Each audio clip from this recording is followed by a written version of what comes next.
Alrighty, I believe that we are live. Hello, hello, hello. I hope that everybody's having a good day. So, as you can see, I've had this game in my back pocket for quite a while. I may have mentioned it a few times throughout the past few years that I wanted to turn to. I think it was recommended to me by Omanomicon, if I'm remembering correctly. And yeah, I just wanted another visual novel, and I hear that this one's got some things in it, whether it's horror or suspense, mystery, thriller, that I really like in these kinds of games and stories. So yeah, I'm looking to get into it. Um, and I'll mention this a few times. If I remember correctly, unfortunately, this is the PS4 version of it. So the problem that we might run into is some censorship. I'm not entirely sure if it's artwork or story, but I think after I'm done with this first part and video, what I'll end up doing is I'll look up what it is so that I can tell everybody what they can expect to be missing. And as far as narrative goes, I have not looked into it all. I've purposefully kept myself in the dark. I've read into it a while ago, but enough time has passed that I've forgotten everything. So this will be a pretty fresh reaction to it, and also um, I'm definitely down for some interesting surprises. I think because I typically see this name drummed up quite a bit in terms of a really good one. So, anyways, let's get these links out and we can get going. Oh, do, do, do.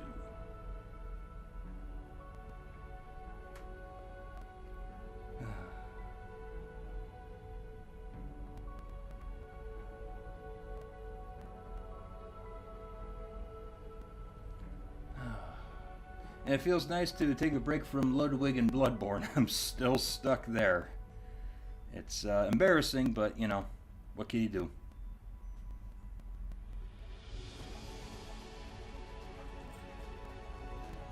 Uh,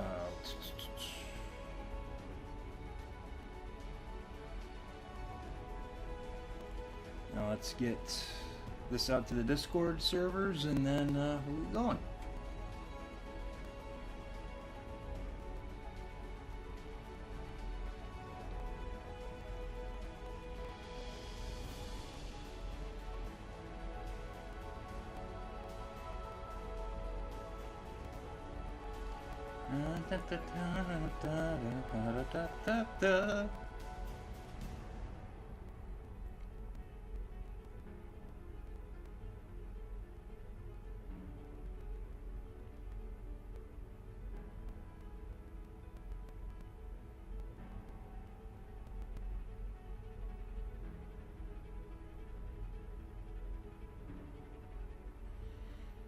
Oh.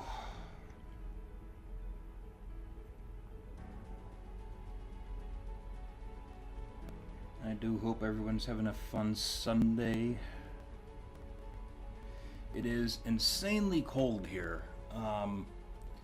So much so that I unfortunately it snowed quite a bit, and where I am, that snow can get insanely stacked in one of the snowiest parts of the country. And thankfully, the snowbanks were not too high. But I remember pulling down there one of my winters here. It was not uncommon for me to have 4-foot snowbanks every day. And I even remember one time I woke up to find a snowbank nearly as tall as me, and I'm a tall guy. So, okay.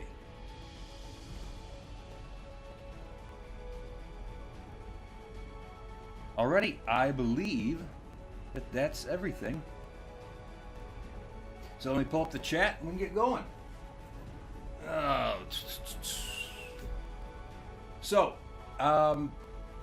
I know, like I said, it's been a long time since I've read, a synopsis of what it's about. I've purposefully not looked into it in the years that I've had this, that I picked it up. just to keep myself fresh to it, and that may have been the right choice. That way, I'm coming into it as blind as possible. So, with all that said, let's get going. Okay.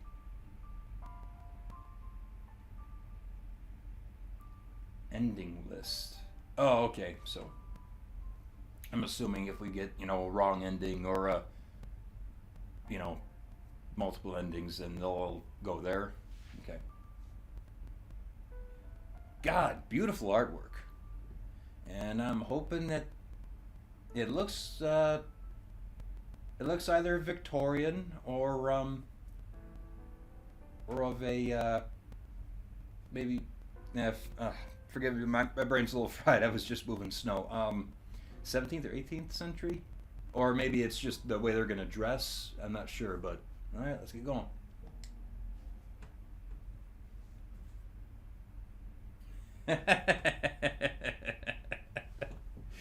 I don't know if there's a doll in this one. So far it looks like Victorian stuff. So, hey, my wheelhouse. There is a house that sits beyond dark, dense woods. Like the world fading into view after a dream. That old mansion appears before you.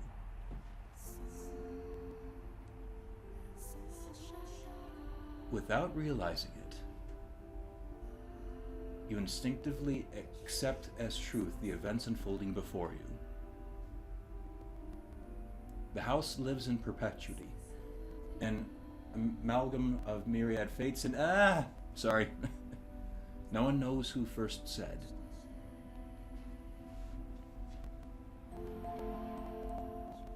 That the mansion was cursed.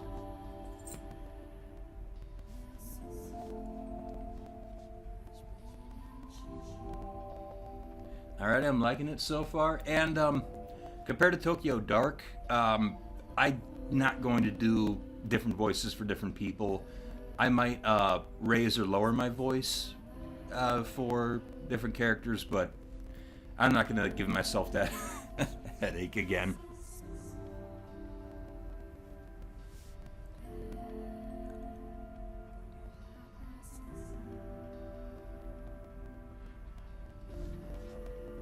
And as I said before, if I'm not mistaken, I think I recall that something in this game was censored for the PlayStation release. So once again, whatever that may be, part of the story or like artwork or whatever, I'm sorry about that.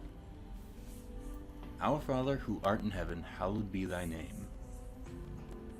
Have mercy on me, O Father, and cast their souls into the eternal damnation.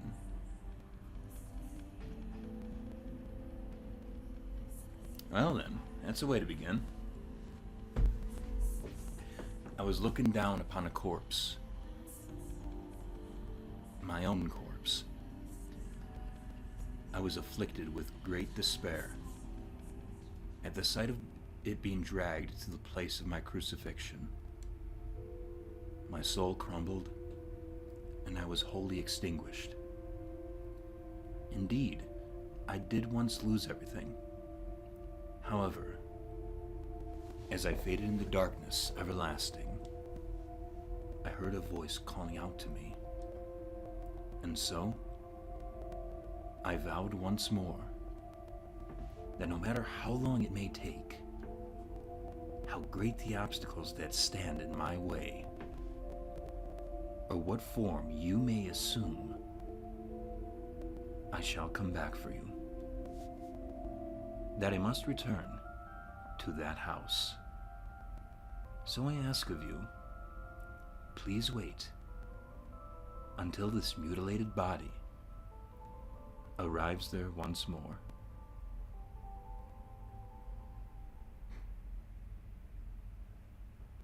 Your consciousness, wavering like a ship at sea, was slowly drawn back to the surface.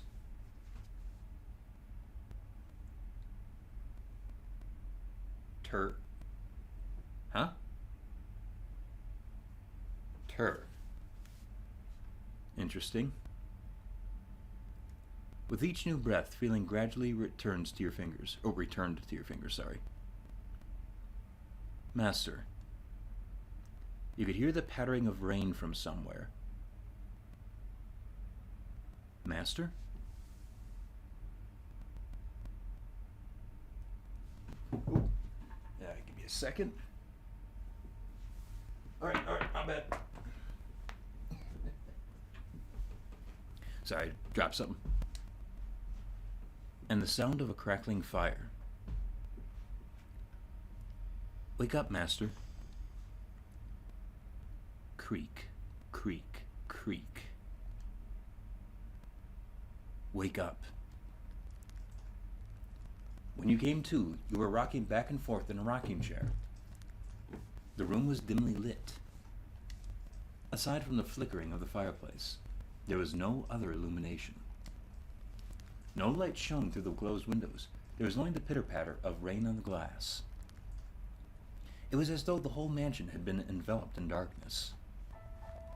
Oh, splendid. You have finally awoken. Someone called out to you. You were about to search the room, but that turned out to be unnecessary. The source of the voice was crouching beside the chair, looking up at you with emerald eyes. Oh! This was not the artwork I was expecting. Far more painterly and not as manga/anime generic. I'm not complaining, I like it. Good morning, Master.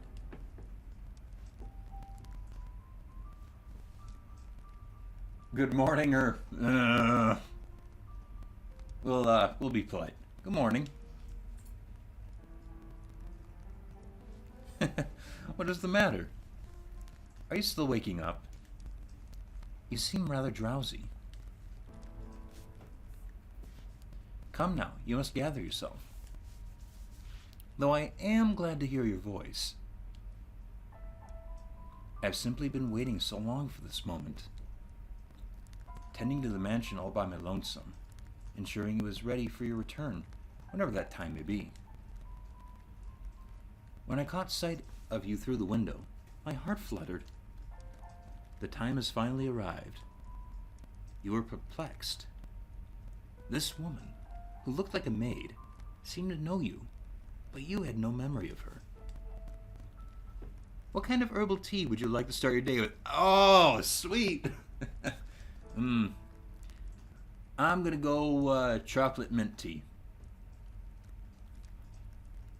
I have some wonderful chamomile leaves, if you would like. I'll go with that too.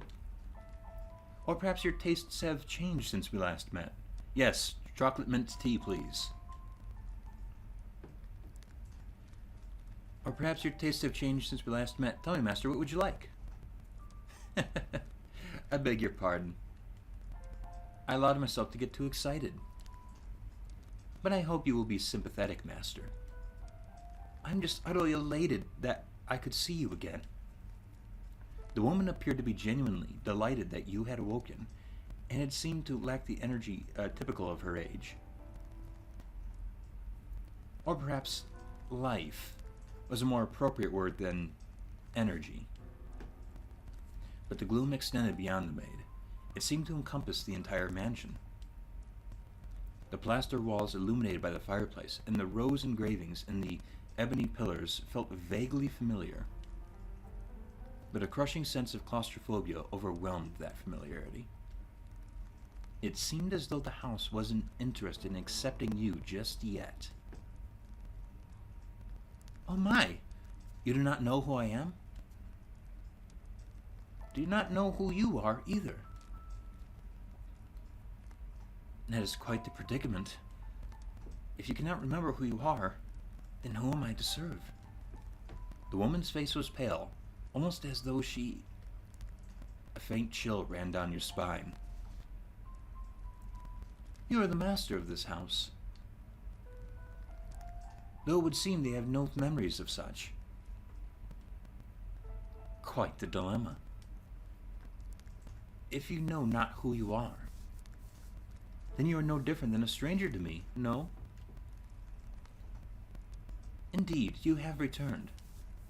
But from where? That I cannot say. And how about this? I am a servant of this mansion, and as such, I am familiar with the many incidents that have taken place here.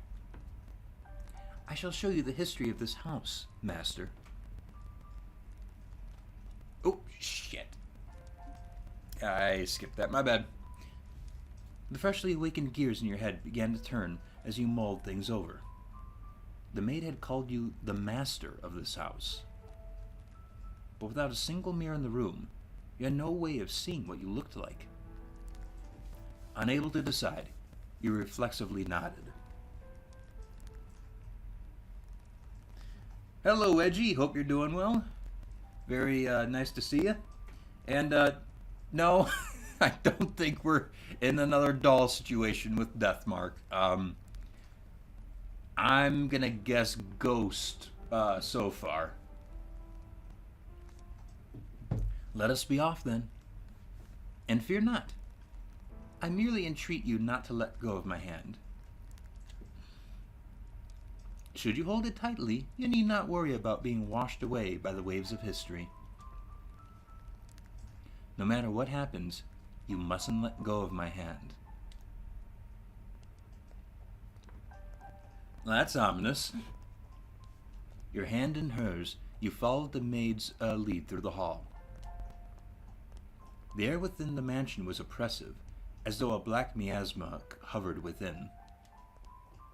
The house was bleak and barren, hardly a trace of color to be found. Sounds like my kind of house. You came across an open window. Beyond it lay nothing but darkness. Neither sunlight nor moonlight could be seen. There were no chirping birds, no rustling grass, no signs of life at all. Everything that would normally give color to the world had vanished entirely. The only other presence was that of the maid. Following her lead, you proceeded through the mansion. After some time, you arrived at the double door, the glass within shattered. The door, once pure white, had long since faded into a dull gray. It appeared to lead to the back garden. You could hear children laughing on the other side. Though it is in the state you now see it, a beautiful garden once lay beyond these doors. The owner of the time enjoyed gathering rare species of rose from all across the world. At its grandest, it seemed every flower was in constant competition for the most majestic bloom. Would you like to see this wonderful era of splendor and prosperity? I very much hope it is to your liking, master.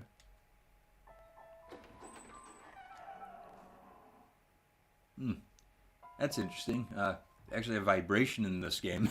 The controller just buzzed. The maid opened the doors to the back garden. A sudden gust of wind brushed across your face, forcing you to close your eyes as you followed the maid out the doors. Either that or she's a vampire. Edgy, if this is a vampire game, I'm going to be so happy. I'm going to be so, this would be encompassing a lot of the stuff I like. But I don't know yet. I'm still leaning on Ghost so far.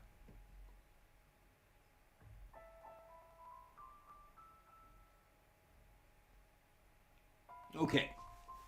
When you next opened your eyes, the world was no longer blanketed in shadows.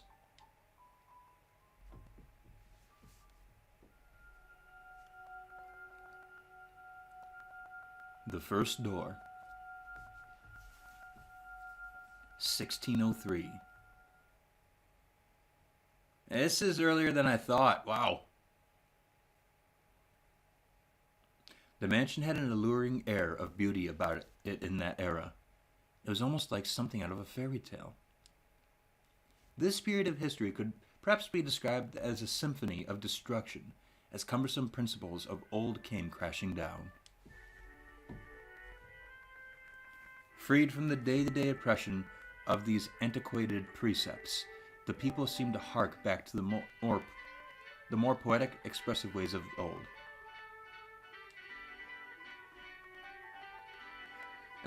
Give me 1 second. I just want to look where the location of Fata Morgana is. Because it is an actual place.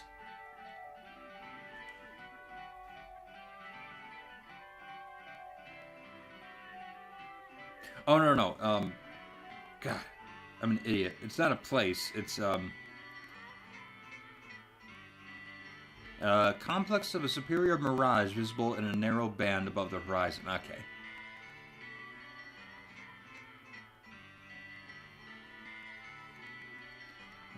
This one says it's a location. I'm going to look into it later. I'm not going to get too sidetracked. They took these newly blossoming emotions in hand, and with them they wrote literature, painted portraits, composed theater, and found love. So if Fata Morgana is an Italian expression, maybe this does take place in Italy, Sicily, something like that. We'll find out, I hope. Even the church, which had maintained authority throughout the Middle Ages, embraced the changing times, adopting the culture's flowering sense of aesthetic. War would break out not 20 years from then, plucking the ripened era from the tree of history, but that is no concern to us now.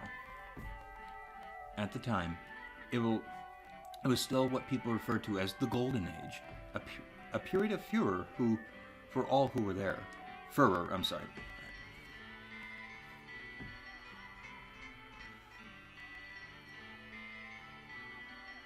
Damn, that's quite the change from the opening. Now, let us take a slight detour. No, we will not be changing locations. This is a tale about the mansion from beginning to end. We will, however, be moving through time. Say, about 8 years into the past. A very wealthy family lived in the house then. The mother and father, brother and sister, all had distinctive, beautiful flaxen hair. I was always enamored by their hair.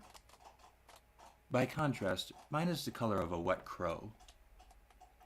See, there I am, standing around, looking rather a fool. I was happy back then.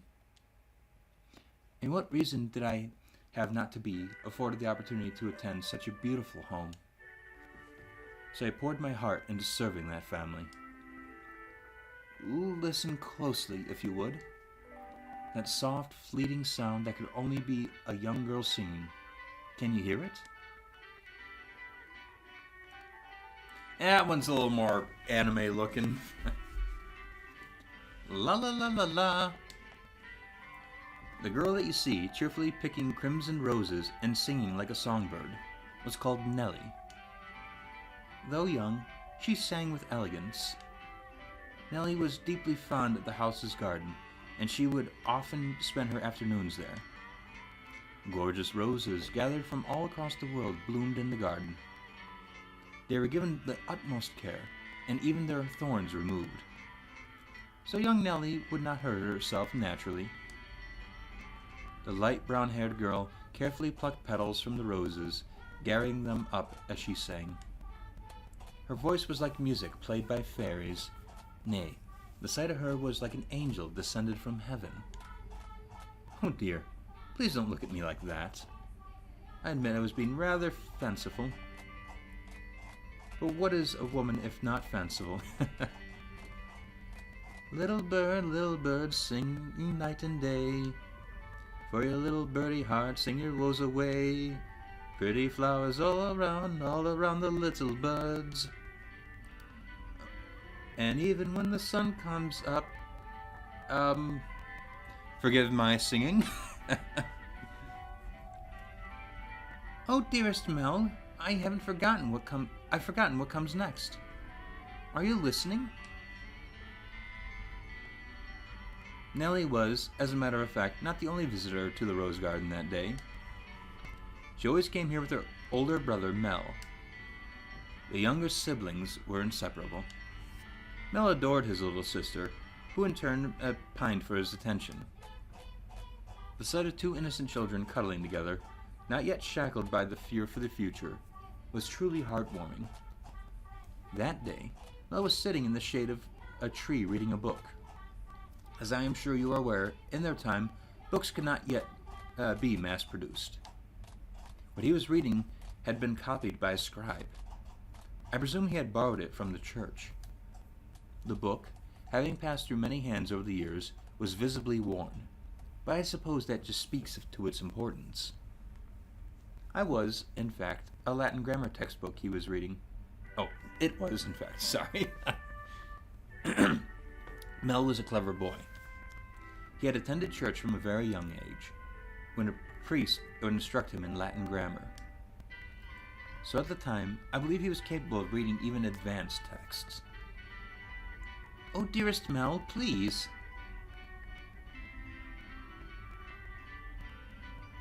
The young girl approached her brother, who was consumed by the text. In her hands, she carried a large pile of rose petals.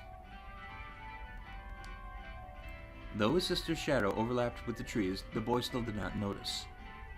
So Nellie puffed her cheeks, thrust out her slender arms, and let the petals fall. Ah! Look, your head is covered in roses, Mel. Oh, Nellie, you got petals on the book. This isn't mine. I can't afford to let it get dirty.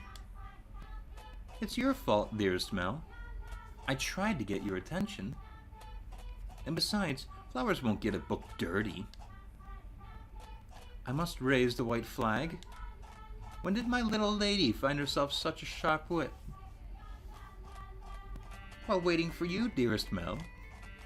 I waited, and I waited, and you didn't so much as glance at me. I'll be an adult by the time you're done reading that book. Wow, that soon? That soon? Mother says girls grow up fast. She may be right. In that case, we should do something together before you're all grown up. Surely you won't be able to play with me any longer when you become an adult. That's not true. I'll still play with you even when I'm grown up. But grown-ups don't play, Nellie. Fine, I'll stay a child forever then. Didn't you just say you were about to grow up? No. You're so mean, Mel. I'm sorry. Please don't pout, my little lady. How about this? To make it up to you, I'll play whatever you want today. Really? Do you mean it? I want to play make-believe. Isn't that 90% of games back then? Make-believe. Make-believe. I'll be a princess taken captive by an evil kingdom, and you, dearest Mel, will be my valiant knight. And then you turn into a prince when you come to rescue me. Oh, when you rescue me, sorry. A knight can become a prince. Impressive. They can. Knights and princes have to be charming, so of course they can. Not sure that's how politics works. Which is why it must be you, dearest Mel. No one else can be my prince or my knight. While he may have appeared outwardly embarrassed at his rose-cheeked sister proclaimed prattlingly, I'm certain he was smiling on the inside. After a few moments, he meekly knelt, bringing himself to the eye level with Nellie and gently stroking her soft hair. All right, then. You're my princess, Nellie. And I'm not just anyone's princess, dearest Mel, but yours alone. So, don't be anyone else's prince but mine, okay? Nellie. Jeez, my princess is quite the fawner. Is that bad? Does that make you dislike me? Not at all. I'm proud to have you as my sister, Nellie. You mean more to me than anything in the world, my dear princess. I love you, dearest Mel. You'll always be my prince forever and ever. Her mood quite improved. Nellie began humming the melody of the song she had forgotten the lyrics to. Holding the skirt of her dress out from her body, the young girl pranced around the rose garden. Mel, his eyes on her back, gave a little shrug. Oh, Nellie, don't come crying to me if you trip running around like that. But Mel was not entirely disapproving of his sister's excitement. He carefully brushed the side of the petals on his book, sat in the shade of the tree, and began chasing after Nellie. They were picturesque siblings, brimming with hope. And at this time in their lives, there was nothing to jeopardize that hope. Would it not be wonderful if children could stay children forever, Master? As I see it, though, the pleasant, gentle times in our lives have value because they come to an end. Wouldn't you agree? Time continues to flow, impartial and without exception. And as such, everyone's childhood comes to an end. Be that as it may, does time also flow at the same speed for each individual? Now, let us take a trip down the river of time. I would be very much delighted if we remained at this point in time, but unfortunately, we cannot. Please, do not let go of my hand, Master. Given how cheery and everything that was, I wonder when shit hits the fan. Something's gonna happen. Let's see here. You came for the waifus, you stayed for the deep emotional narrative. That's what Nier Automata did. You come for the waifus, stay for the existential pain. And Planescape Torment, you start with the demon chicks, but stay for the philosophy. I'm not sure what that game is. Hello, Brett, by the way. Hope you're doing well. Yeah, no, I'm still leaning on ghosts so far, but I'm hoping Edgy's right. I'd be open for this being a vampire game. Okay, I'll be on my way then. Oh, you usually stay for longer. Yes, I have an errand to run today. Thank you for your time, as always. Would you like the book back sometime next week? Next week or the week after? Hold on to it for as long as you'd like. But surely there are no others who want to use it. I'm sorry, but sure there are others who want to use it. Not as sharp as you, Mel. Put yourself in my shoes, and you'll understand. I want to give you any advantage you can get. Oh, do you not believe me? No, I believe you, Father. And I mean to do whatever I can not to disappoint you. That's a spirit. If you need anything, don't hesitate to ask. I'm proud to have you as my pupil. Ah, yes, and Mel, do consider what we were talking about. Going to university? Indeed. If you do, I can introduce you to some accomplished instructors. There is very little left of me to teach you, and I believe you would make a fine priest. It's an honorable thing, Mel, to devote yourself to the service of our Lord.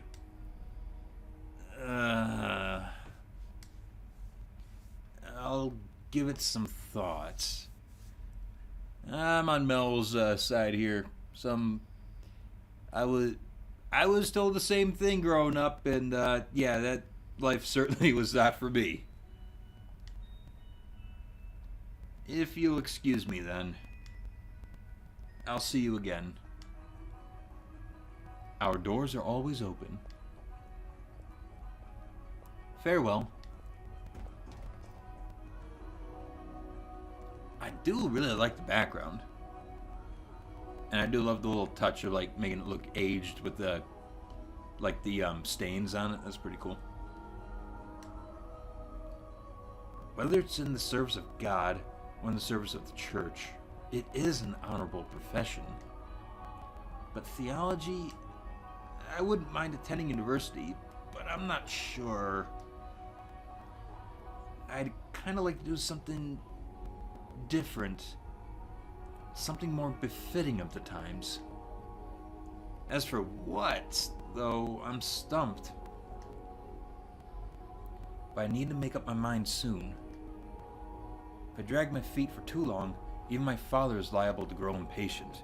If you're into theology, I mean, or if you're into, big, and you're into religion, I think that literature is, since a big chunk of that is reading, I think that would be the smart way to go.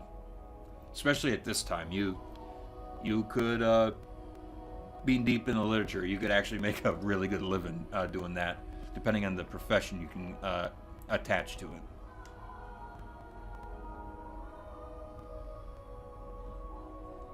Planescape is the game I keep telling you. Oh, okay. Mercy me. Young sire, blessed young sire, alms for the poor. Ah, this beggar. If I'm not mistaken, he's been outside the church since last week. Alms. The way he shakes his head. I can get a glimpse of his forehead under his hood. He's completely bald.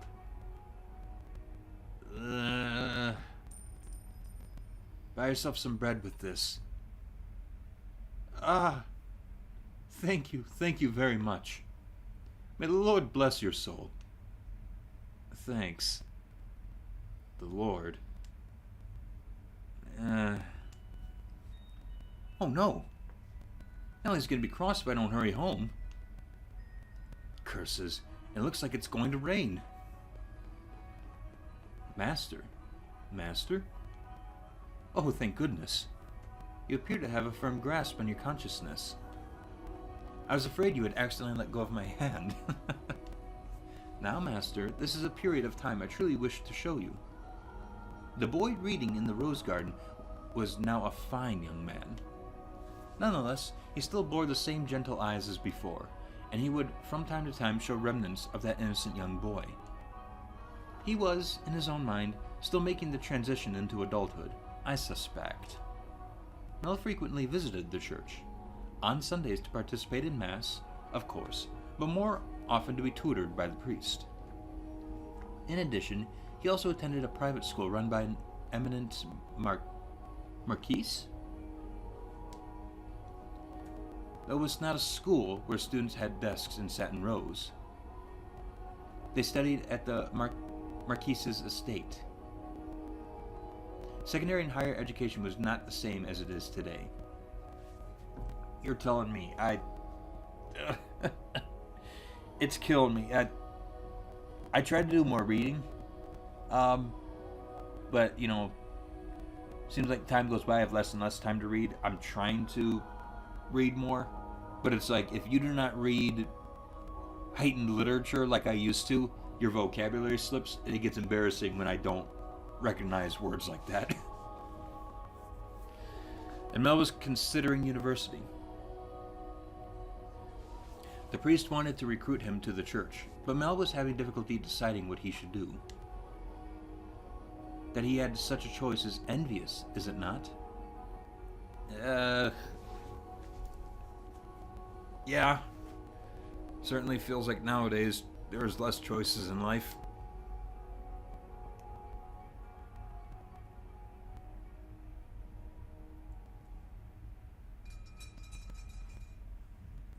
Good afternoon.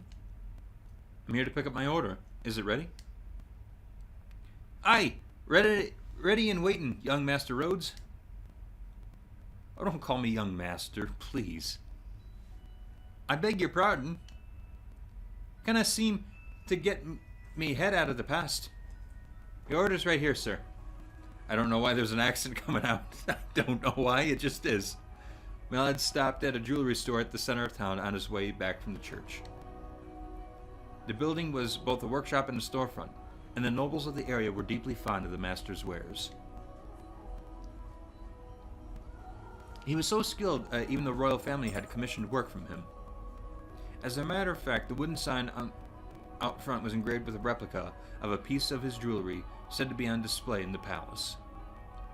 As artistry flourished in the Golden Age, the number of shops selling luxurious items such as jewelry rose in kind.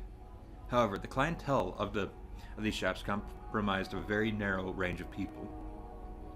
May I have a look? Of course, of course. Good. It came out just as I hoped. Splendid work. Can I afford to disappoint a loyal customer like yourself? An admirable work ethic. I'm sure she'll love it. Such a kind lad, young master. My boy back home could do well to learn a thing or two from you. Every man ought to show women some cordiality. Cordiality? I'm sorry. Holy shit, that was a bad pronunciation. Coming home to find a cold fireplace is a sad thing indeed. Again? Please don't call me young master. My apologies. I'll take this and be on my way then. Good day. If you find yourself in need of aught else, just let me know. I can make any jewelry you ask for. Come to me and your sweetheart's day it'll be sure as made. And I guarantee the two of you will have all sorts of fun when you give it to her. But please, I don't have a sweetheart. Huh? Well, that's a surprise. I'm sure many girls would be vying your hand too, young Mr. Rhodes. A fine family, good looks, charming. And yet, future's all, but I'll be on my way then. I'm in a bit of a hurry. Good day. Come by again anytime.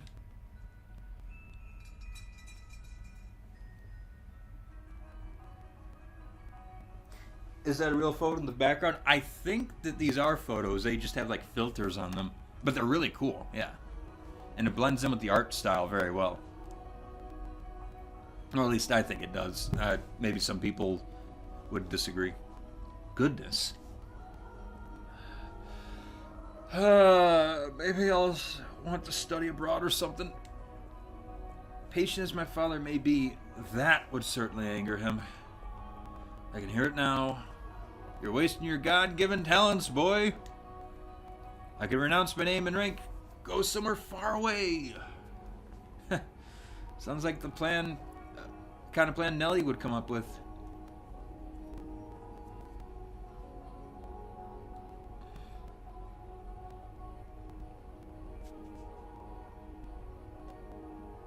As he drew closer to the mansion, the rich fragrance of roses grew more prominent.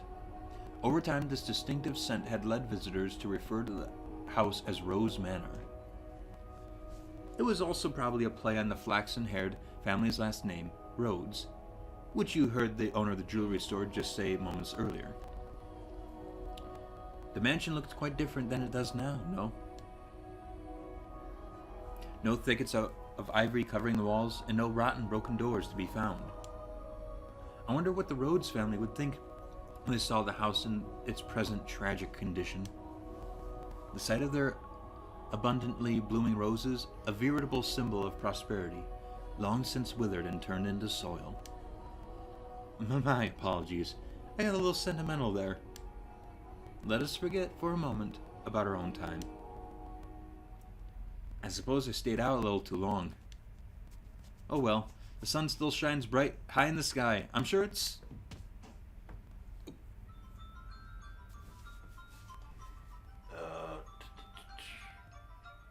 Yeah, the blend job is really good. Yeah, I think so too. Well, this one is just straight up art, and that is gorgeous. Humph! Dearest, dearest Mel, what took you so long? Where have you been? I've been waiting for ever. Nellie, you're not in the house. Nope, you were taking too long, so I decided to wait by the gate. But you didn't even notice me at all. Is that any way to treat a lady? All that studying's got your head stuck in... fuck! my bad. All that studying's got your head stuck up in the clouds. No, it hasn't really. Also, you're heavy. Could you please get off my back? Heavy? Not gonna lie, her eyes look kind of creepy there. I'm a little uneasy. I've been gradually reducing the amount of sweets I eat, and I love sweets to maintain my figure for a new dress. And you call me heavy? Your expression's pretty heavy. Didn't catch that. Were you saying a tongue twister? You're such a dimwit, Mel. Jerk, blockhead, weakling. I just noticed the butterflies on her dress. Holy shit. Look at the amount of detail. Is there a way that I can hide the text box? 1 second. Oh. Okay, cool. So there's the menu. Okay, I can... okay, so I can go back. That's... And obnoxious to boot. That's... Okay. Circle. Okay, circle, I can remove that. Oh, look. Mel's got some Square Enix things going on with the little belts there. But, oh god, I do really like that. I like how the middle part of that dress, like, fades away slowly into the orange.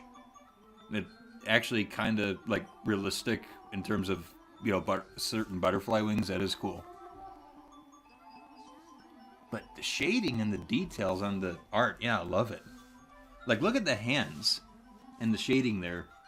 Like, it really looks painterly. And obnoxious to boot.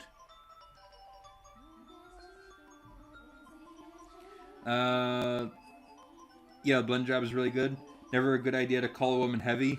At least not to her face. I don't know. I'm convinced that there are forces we do not understand that can hear when we comment on women's weight, and they will know somehow. Whatever happened to that delightful little girl who was once my sister? She'd probably throw a fit if I said that out loud. Should you really be outside, Nellie? You are the star of today's event. It's fine. Okay, not as creepy when she smiles. Holy shit.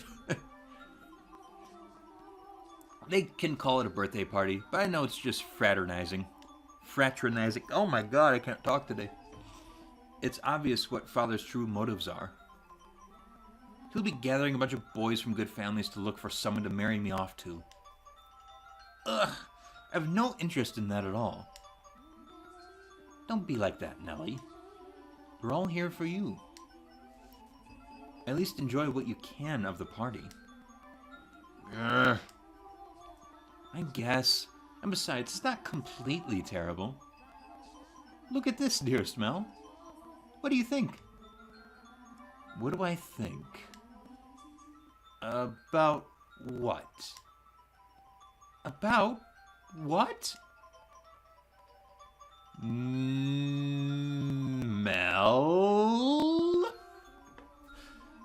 I'm scared. My new dress! It arrived! I'm wearing it! Oh, well, I complimented it.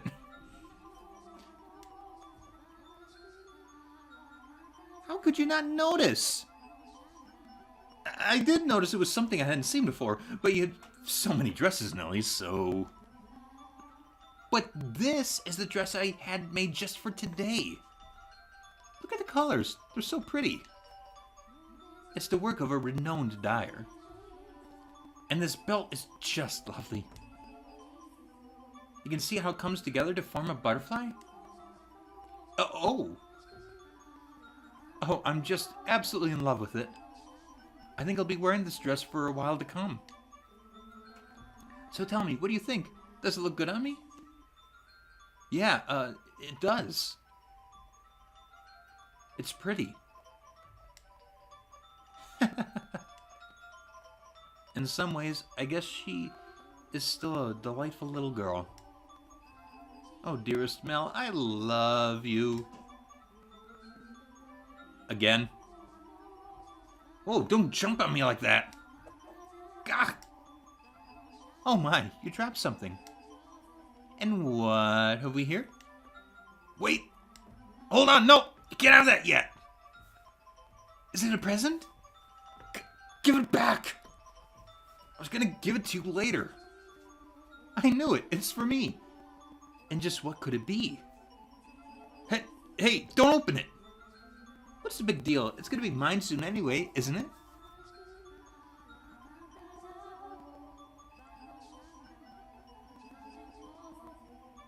Oh, I love it. A rose necklace. And this design. It's from the jeweler the royal family uses. Oh, my dearest Mel. You had this made just for me. Oh, jeez. It defeats the purpose if you open it before the party. Happiness is always better sooner rather than later, Mel. I think I'll put it on right away. Oh, that's not a necklace, that's a freaking giant brooch. There, how's it look? It looks lovely. Mm-hmm, my prince is still the sweetest in all the land. Don't make such weird noises. Oh, but why not? A prince always knows exactly what his princess wants. And this princess wanted some rose jewelry to go with her new dress. Understandable? Jeez, I sure don't have it easy playing your prince, Nellie. It might be about time you found a new one. A prince is a prince because a prince is a prince because you can't just find one standing on the street corner. If you want to retire, dearest Mel, you're going to have to wait another 10 years. That's a long time. Or if you find yourself a new princess. I'm not so... You're about as romantic as a rock, dearest Mel. But worry not, your adorable sister will always be your princess. What more could you want? Are you really allowed to be the judge of that? I mean more to you than any other girl in the world, do I not? Then that makes you your perfect princess. Hey, what's with that laugh? And it'll be over soon laugh. You're always telling me I mean more than anyone to you. Yes, you do. More than anyone in the world, my beloved baby sister. I'll take good care of the necklace. Thank you, my dearest Mel. Well, if you're happy with it, then so am I. You're very welcome. Now, back into the house with you. Can't have a party without the guest of honor. Do you know if anyone's here yet? Nope. I imagine they'll be here soon, though.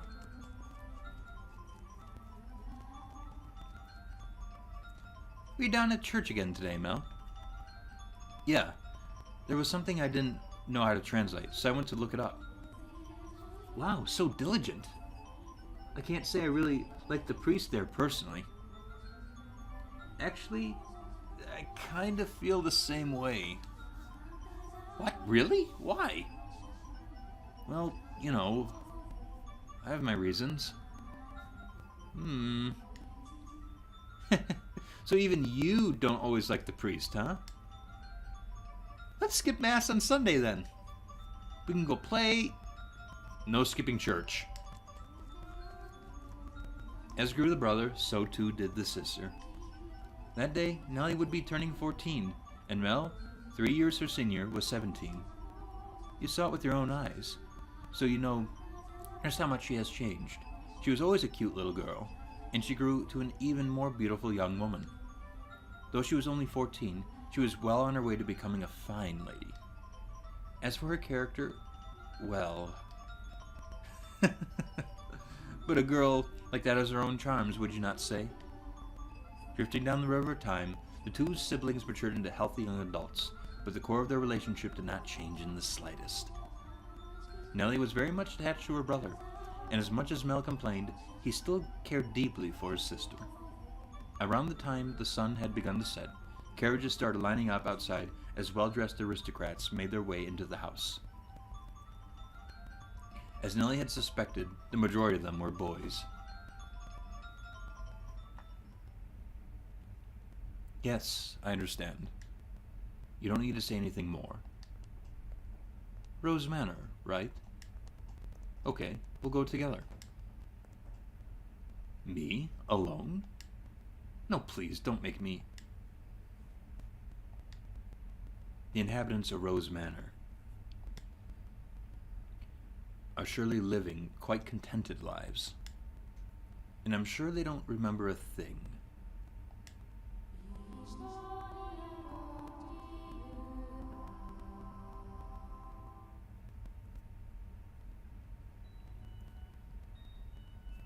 I'm I'm feeling like at some point shit's gonna hit the fan, and I'm a little nervous. This is a little too cheery and bright and fluffy so far. This is not gonna last. I feel that in my bones. Okay, Mel is playing a very dangerous game. What kind of game are you talking, Edgy? You're saying that she's just panhandling for favors all the time? Trauma incoming. I thought so. I'm excited though. I like I said, I like horror, thriller, and I like tragedy especially. So there's a lot that I like here so far. I'm not sure how, if this like goes on for another hour or two of just this fluffy stuff, I might get a little impatient, but we'll see.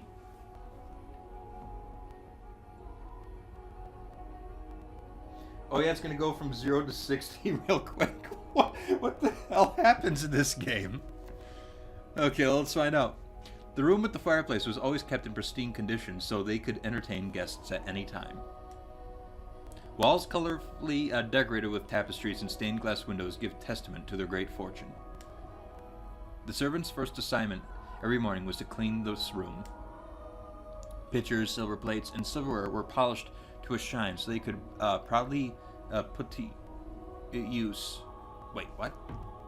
I must have read that wrong. Pitchers, silver plates, and silverware were polished to a shine so they could be proudly put to use at a moment's notice. There we go. And for events like their daughter's birthday, the room served an even more important role.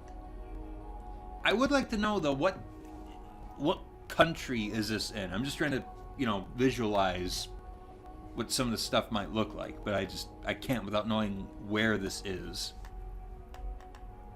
The tabletops were removable, so they had ordered new tabletops with designs made especially for this occasion. I'm assuming Italy or Sicily. I can't be completely certain.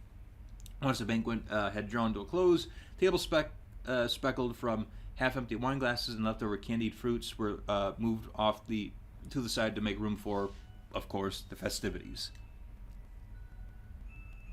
Good evening, Lady Nellie. You're looking particularly lovely today. Nellie, I had these jewels cut just for you. Let me have this dance, won't you? Oh, she's getting bombarded. Poor girl.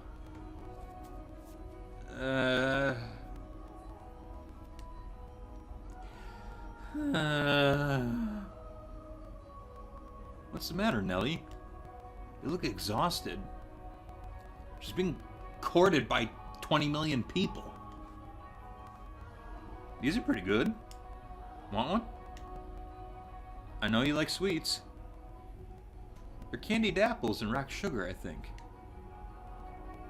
You disappoint me, beer smell. What do you think is the matter? You just keep coming. It never ends. It's driving me up the wall. Everyone's just repeating the same lines they've been taught. They all think pretty jewels and requests to dance are enough to make a girl swoon. But I think it is true for you, Nellie. Though, why is she disappointed with me? Ugh, I think I'm done with birthday parties after this year. They'll probably throw an even bigger one next year. Huh? Why?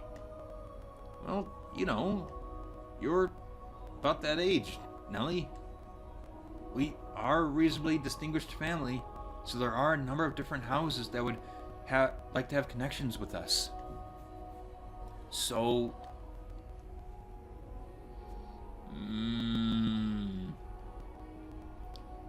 So what you're saying is, do it for the family? No, that's not... I won't date or marry anyone. I have no interest in being used as a pawn in their inter-family politics. Pawn? I wouldn't go that far. And I'm sure Father wants you to let you choose yourself. You know, someone you actually love. Love? I never thought I would hear you talking about love, dearest Mel. I'm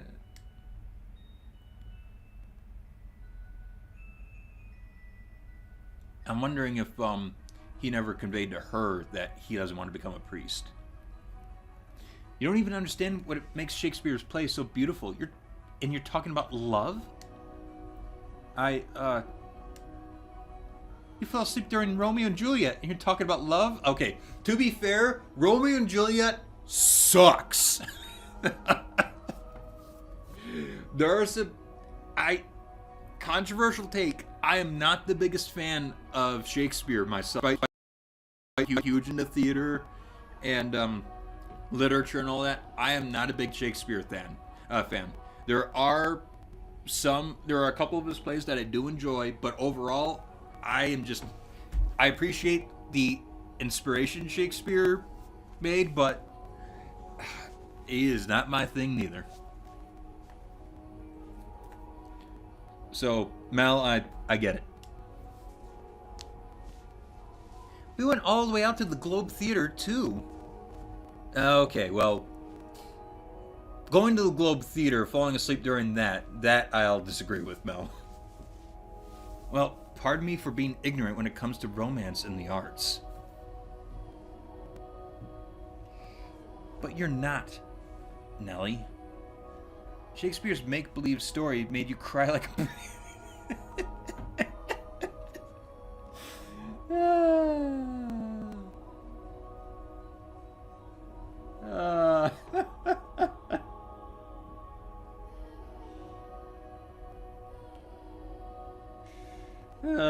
Mel is based. He is so fucking based.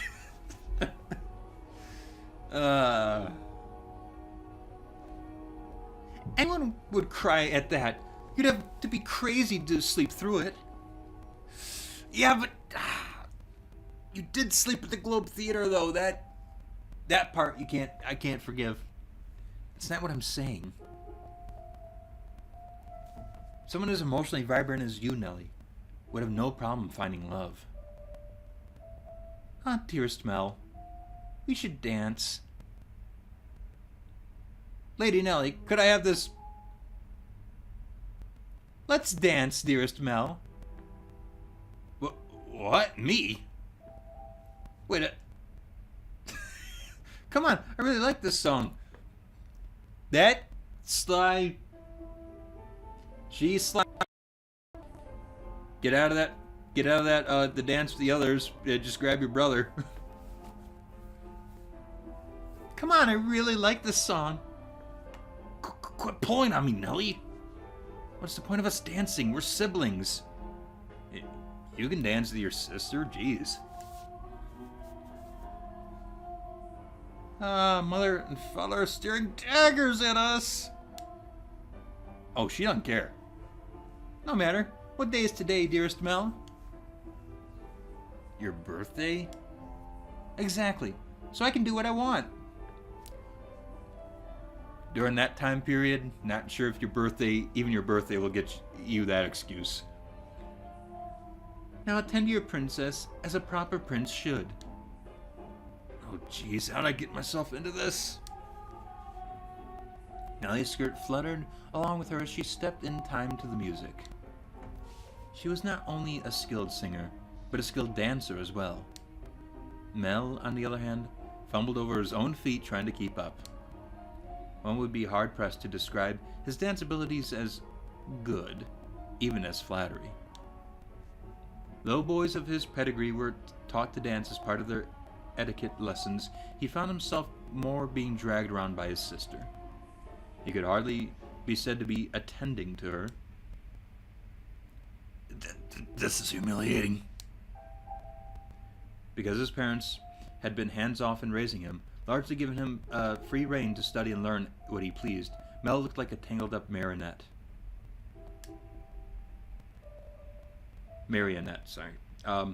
From throughout the hall, he could hear giggling, uncomfortable chuckling, and people coughing to disguise their laughter. Come now, dearest Mel. If this is the best you can manage, what are you going to do when you find a girl that catches your eye? I won't, so it doesn't matter. That's what they all say. Follow my lead, Mel. 1, 2, 3. 1, 2, 3.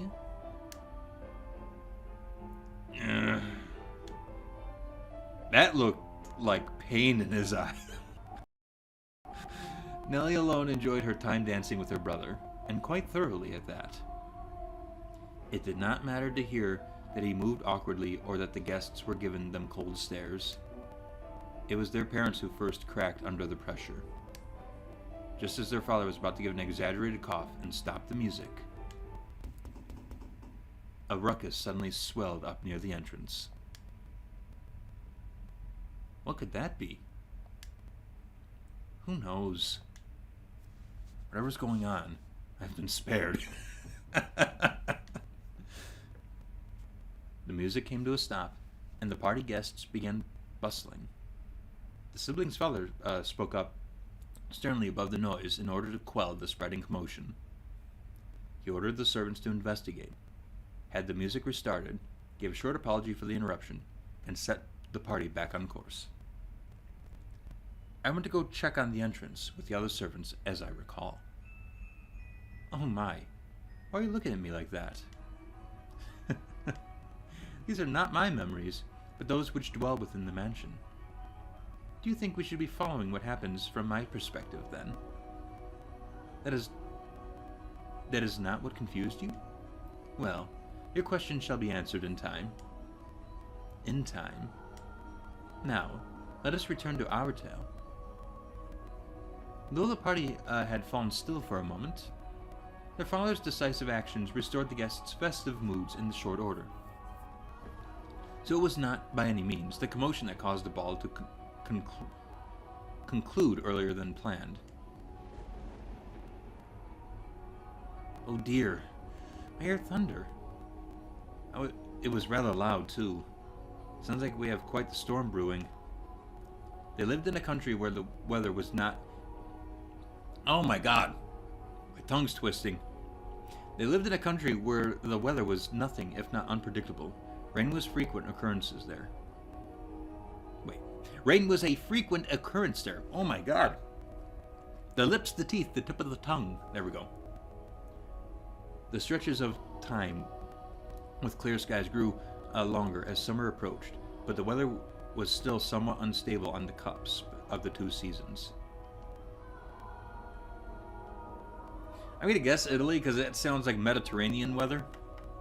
So, hopefully. They had a strong wind and night as well, which turned the raindrops into spears on the window.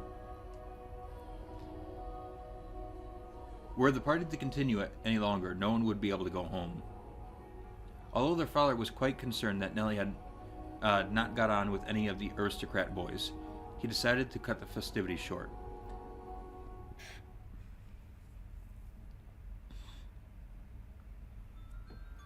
Thank goodness it ended early. How lucky I am. This must be the blessing for always being such a good girl. I'm not sure having your own birthday party cut short counts as lucky. But it was no fun. I can't help if I'm not enjoying myself. For heaven's sake, Arthur was here. I have no interest in dancing with that dunce. Arthur? Who's that again? Someone who was here? Unbelievable. You don't remember anything, do you, dearest Mel? He came over to play a few times when we were little. He's covered in gross freckles, and he's a huge jerk. What's wrong with freckles? He said my hair looked like the color of fallen leaves. Fallen leaves! A lot of people like an autumn palette.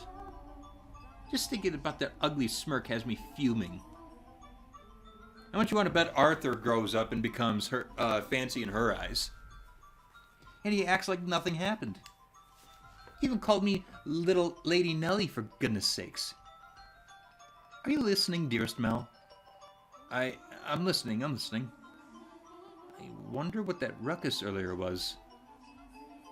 Ugh! You weren't listening, were you? Who cares about that? Sorry. Aren't you curious? It probably wasn't another guest, at least. Maybe a cat sneaked in. Would it be Snuck? You think so? I do. But enough about that. Would you like to play cards in my room, dearest Mel? Seriously? I'm exhausted, though. It's not even that late. Fine. Something feels kind of off. A cat. I want to go check. Come on, hurry up. Hold on. You don't need to drag me, Nellie. My birthday isn't over yet, so you're not done attending to me. Oh, Nellie.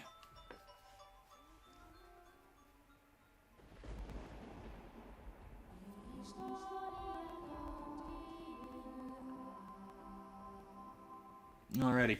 Let's see, is there anything else? I always thought Romeo and Juliet were idiots. Well, yeah, I think the whole point there is that they're young. Yeah, they're teenagers. Yeah, okay, so we established that. But it's also just a narrative. I don't know. I got strong opinions about Romeo and Juliet, and I just don't. I don't know. I don't like it. The rain just won't let up. I can't sleep. I wonder what the commotion earlier was about. Oh, for goodness sakes. It's all the storm's fault. That's why I can't sleep. I'm just fretting over nothing. I'm sure Nellie was right. It was just a cat. Maybe a dog. I can't sleep. That's the face. That is just dead. I hardly ever have this much trouble falling asleep. Ugh. What could this feeling be, I wonder? It's not quite foreboding. Walking around the house at this time of night isn't going to help anything. I'm not going to fall asleep just lying here.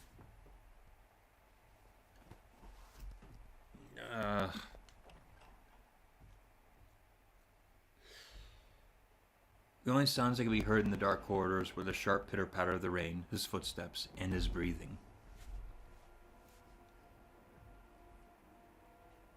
Though he was intimately familiar with the layout of the house, that night the hallways felt like an endless labyrinth veiled in the shadows. No moonlight shone through the windows, so he naturally found himself moving cautiously, despite being in his own residence. Keeping the palm of his hand pressed up against the chilly wall, he put one foot in front of the other. But to where was he supposed to head? Mel, of course, had no way of answering that question himself.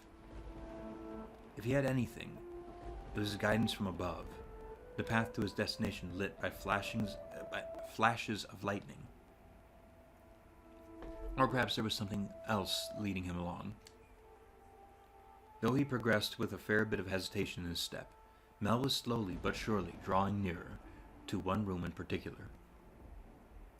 He made his way through the seemingly endless halls. Past the living room, its fireplace long since cooled, into another corridor, and then stopped outside an Abigail's bedchamber. The dim glow of the lamp spilled through the cracks in the door. A gust of wind is not necessary to make a flame flicker. A person's movements, or vibrations in the air from someone speaking, the slightest motions can cause the light of a fire to quiver, shifting subtly, as though nudged by an invisible fingertip. I can see light from inside. Is she still awake? A voice. He seemed to be hesitating. It would not be difficult for him to approach the door and peer inside. But he had reservations about peeping in on another's chambers, even if it was his own house. Moreover, this room was assigned to a woman. There was a woman behind that door. What would you do, Master, in this situation? Would you succumb to your curiosity and gaze inside? Or would you respect the owner's privacy? I shouldn't be doing this. But the voice, it feels like it's calling to me? Or someone else? Yes, me, could sense someone watching me at that moment. He had succumbed to his curiosity.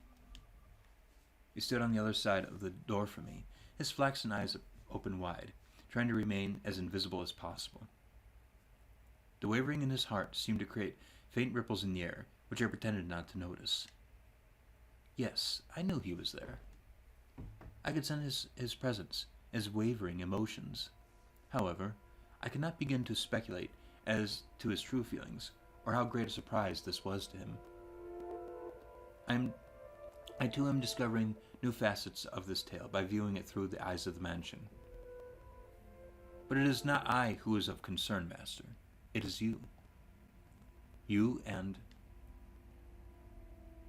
I know I shouldn't be doing this. I should be ashamed of myself. But I can't look away.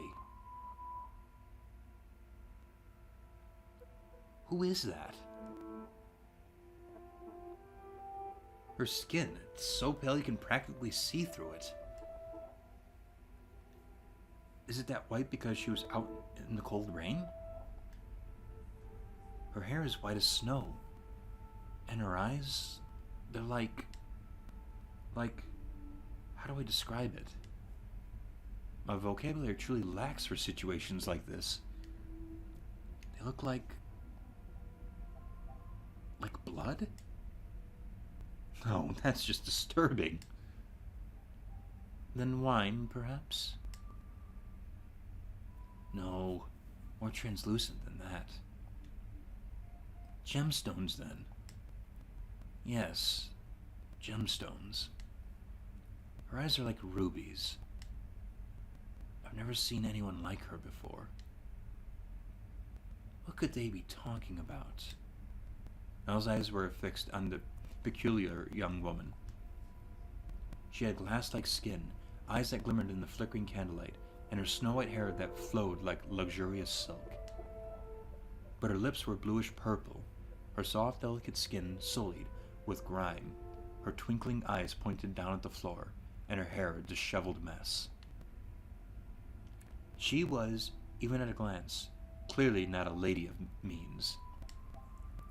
The tips of her fingers were cracked from the cold, her nails pale from malnutrition, and her garb little more than rags. However, true beauty is always visible, no matter what it may be hidden beneath. Even wrapped in a veil of insalubrity.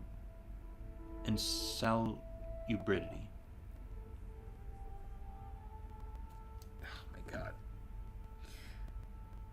If anything, this game is going to make me pick up my books again, because it's killing me that my vocabulary has slipped this much. Even if she thought herself hideous. Yeah, this picture doesn't look hideous. I wondered what happened to her. Mel could no longer avert his gaze from the girl's visage. He had, for the time being, forgotten the shame he felt for peeping. As he strained his ears to hear the conversation taking place inside, a sickly voice arose from the white-haired girl's purple lips. So feeble was the sound that a gentle breeze blowing through the room should carry it away. I apologize for the trouble. Think nothing of it. Give your apologies and thanks to the mistress. Understood. There is something strangely comforting about this house, almost as if I've been here before. If my father were here, I'm sure he would be quite fond of it. I am sorry about your father. There's nothing you could have done, I imagine.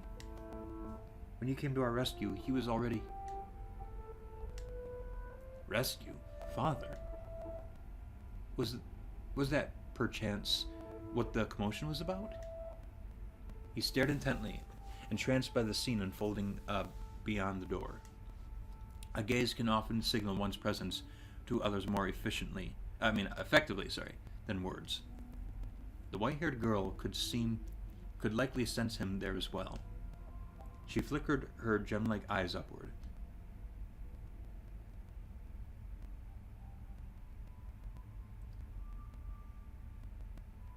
That is pretty. Holy shit. Who said vampire? You might be onto something here. That was when the boy finally felt a pang of panic. For a split second, his flaxen eyes met her ruby eyes, causing him to recoil from the door. His heart was pounding like the rain outside. Careful not to make a sound, he took 2 steps away. Did she catch me? I'm not sure. It was only for a moment. She couldn't have seen me. The boy did not have the courage to peek on the room in a second time, so he cautiously returned to his bedchamber as quietly as he could manage.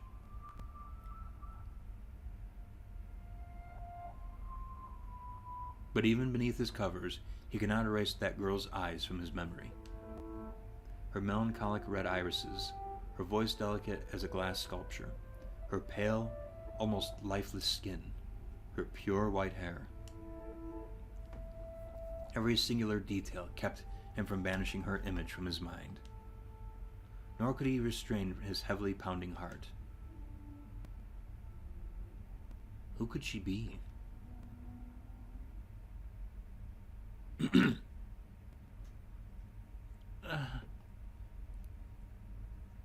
Is something the matter? Here, 1 second. I didn't see, so Maid's got like this braided ponytail.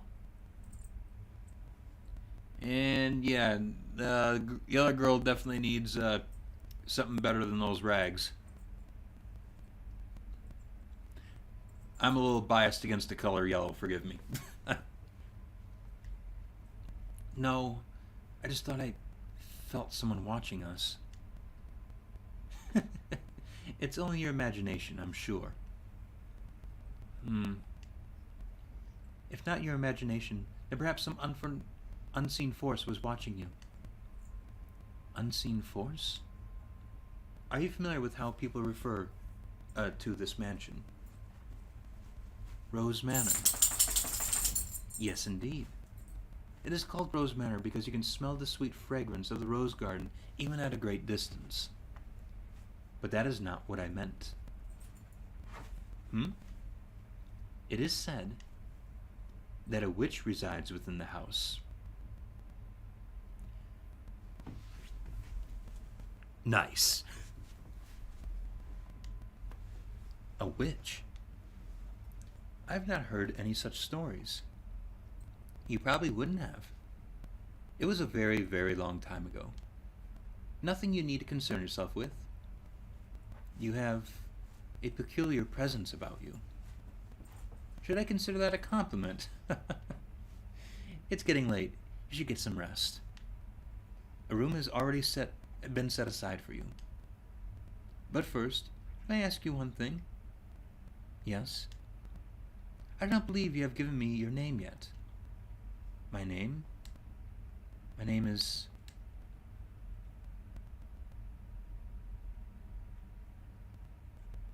L. Michelle, Rachel. Wonder what it is?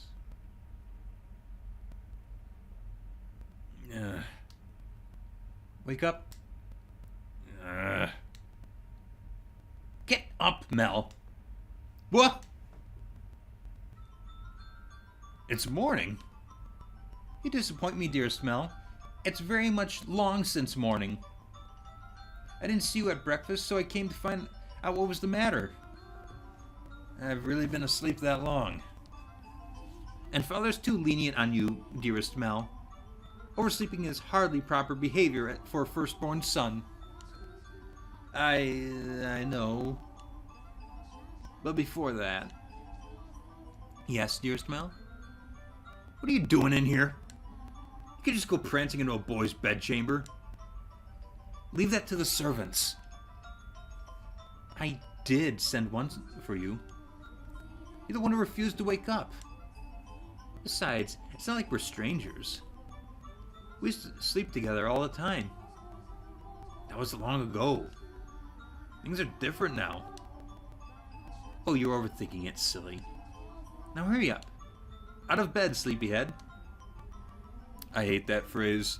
That is the most horrible phrase, because you know you gotta get up when you hear that. Alright, I'm getting up. So you can see yourself out. Oh my, you look awful, dearest Mel. For someone who's overslept, you look like you didn't get a wink last night. You think so? You didn't go out in the town last night, did you? Naughty, naughty boy. I would never. You know that. You squeaked. I don't think I believe you. I didn't go out last night or anything. I'm tired because you had me playing cards until late, Nellie. Hey, we weren't playing for that long. Besides, look at me. I got up just fine. Anyway, shoo! I can't get dressed with you in here. Fine, I'm leaving. Phew. Oh, almost forgot, dearest Mel. What now? Come on, no need to be mean. I'm sure you'll be quite surprised at the news. Oh? At breakfast, which you missed, Father told us... Told you what? Do I really want to say? It sounds like you want me out of your room, dearest Mel. Please, Nellie. We got a new maid today, from a house we have ties to, supposedly. I've never seen anyone like her before. For supposedly coming from a good family, she isn't very graceful. I've never seen her at social gatherings. But that's not the surprising part. Does that maid... She's peculiar. Has a very unusual appearance, that one. Have white hair? What? How do you know that, dearest Mel? Thanks, Nellie. Hey, get back here! Oh, for goodness sakes, what's gotten into him? Bah!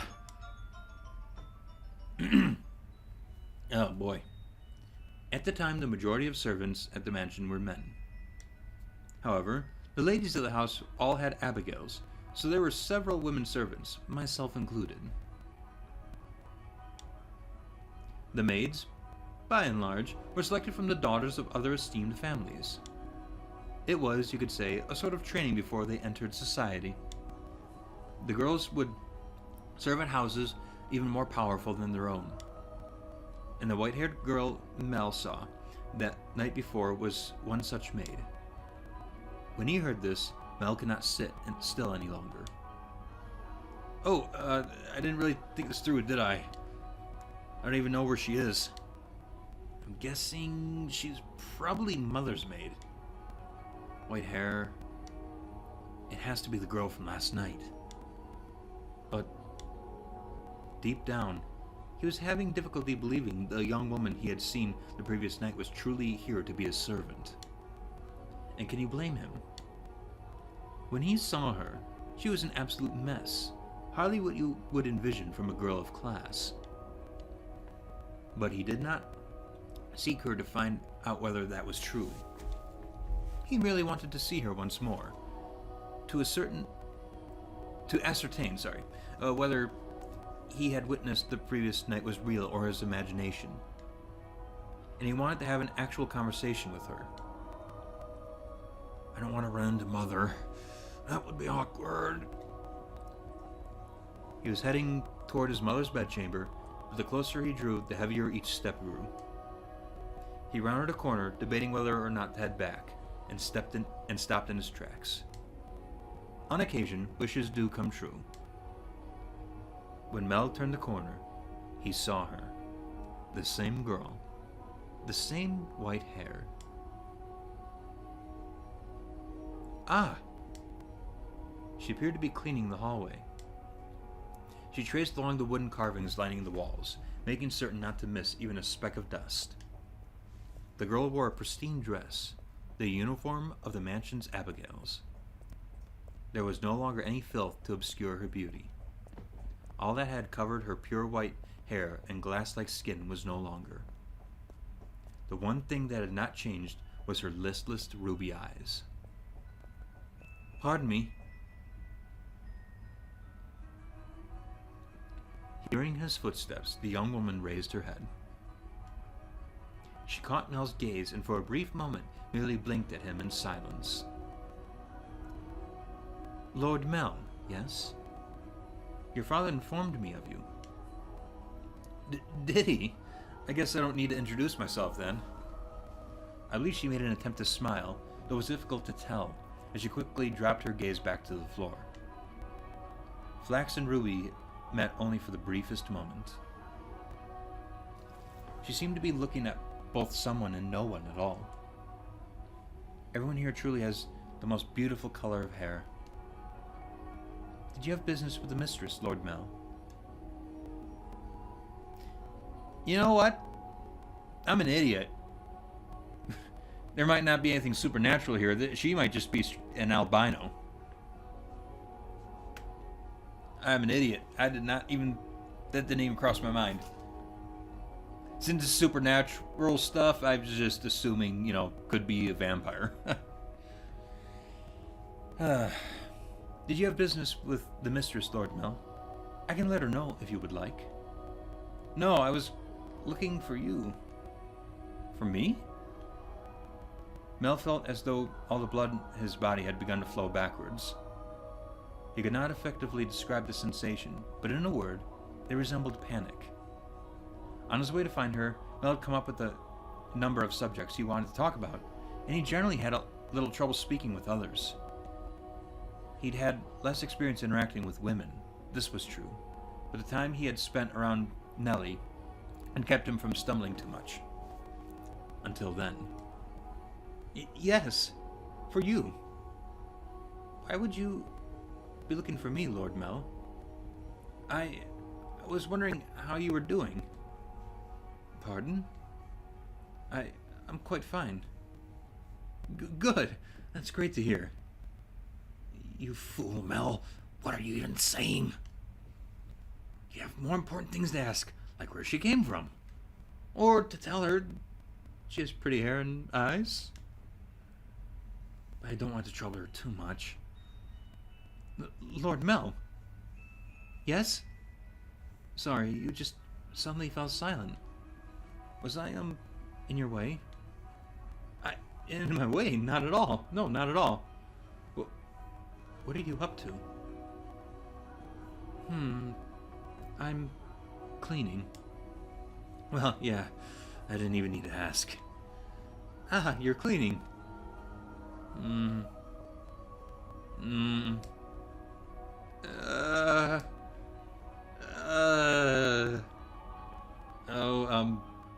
You could just let the other servants take care of the cleaning. You're one of the noble's daughters, Dukin, right? Then why is Mother making... No, I'm doing this because I want to. The mistress appeared to be busy, and I could not simply be idle. But I enjoy cleaning. Well, if you say so. Say, yesterday. This mansion is truly a thing of beauty. All the many roses in the garden, even the furnishings had a great deal of thought put into it. This family must have a wonderful sense of aesthetic. Oh, yeah, thanks. Did she just change the subject on me?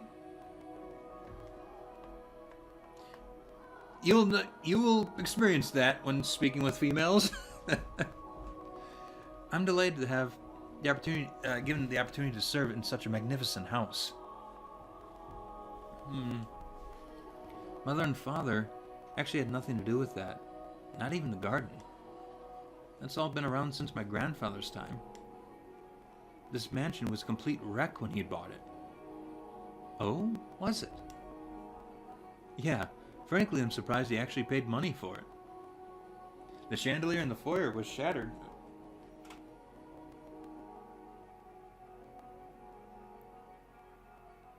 Oh. Oh, shit. My bad. I had my chat died on me. Let me pull it back up. Phew. Okay. Cool. My apologies.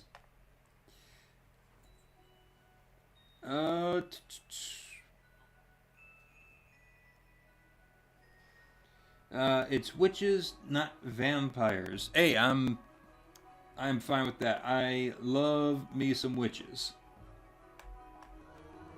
You vibe more with Macbeth, Julius Receiver, and A Midsummer Night's Dream.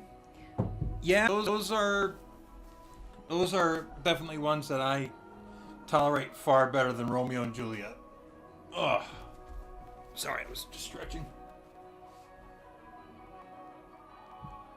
So witches, not vampires. You know what? I'm fine with that. I love me some spell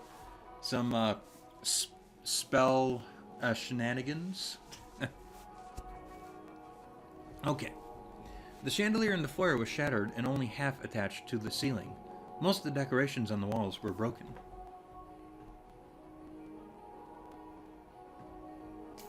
I can hardly imagine. This is a marvelous, impressive house.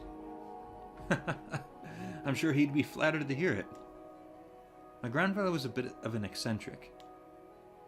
He liked to do things people didn't expect just to watch the looks of surprise on their face. He liked to do things people didn't expect just to watch the looks of surprise on their faces. Need a comma there. He was the kind of man who would buy a mansion that was beyond repair just to give it a completely new life. Everyone who had seen the property before it was renovated was astonished. They regretted not taking the opportunity themselves, seeing the transformation it underwent. Huh?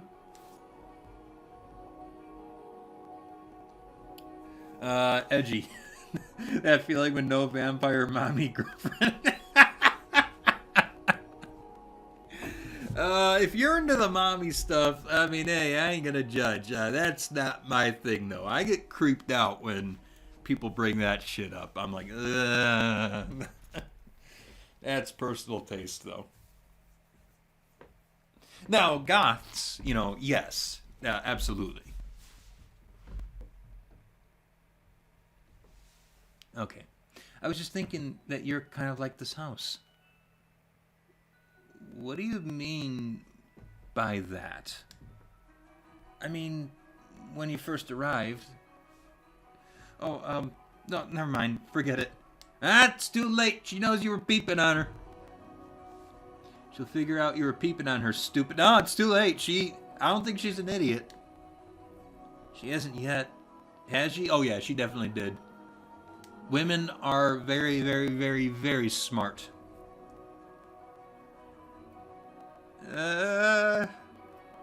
Yes.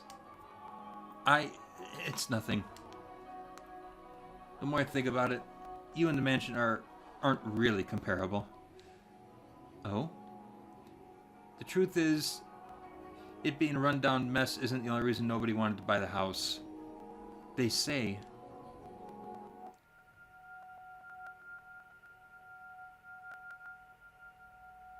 Uh.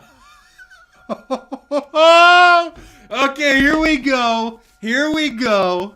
That all who dwell within the house shall be met with misfortune. Yes! Here we go. Do you believe it? I'm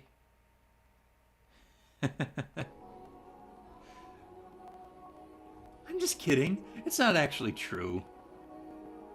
Oh boy. So it's a cursed house, okay. It's all rumors and hearsay, embellished to make the tale more exciting.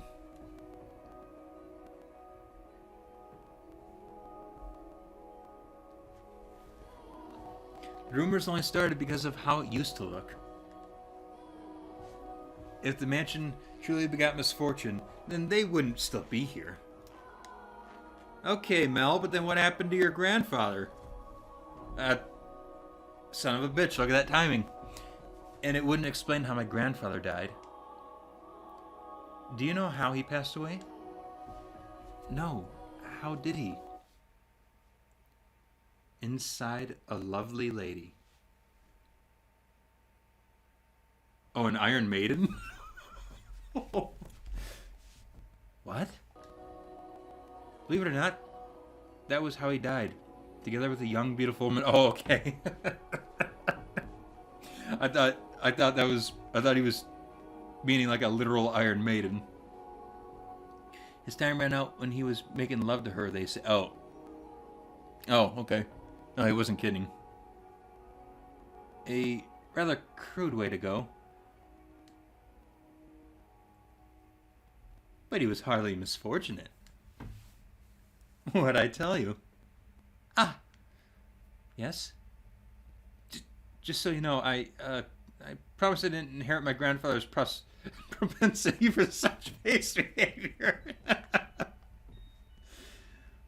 I am pure of body and spirit, dedicated wholly to my studies, so... Hey, she laughed. My apologies. No, it's fine. Anyway, we were talking about the mansion, right?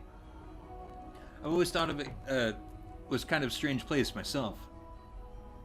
That dress you're wearing, it was found here after my grandfather bought it.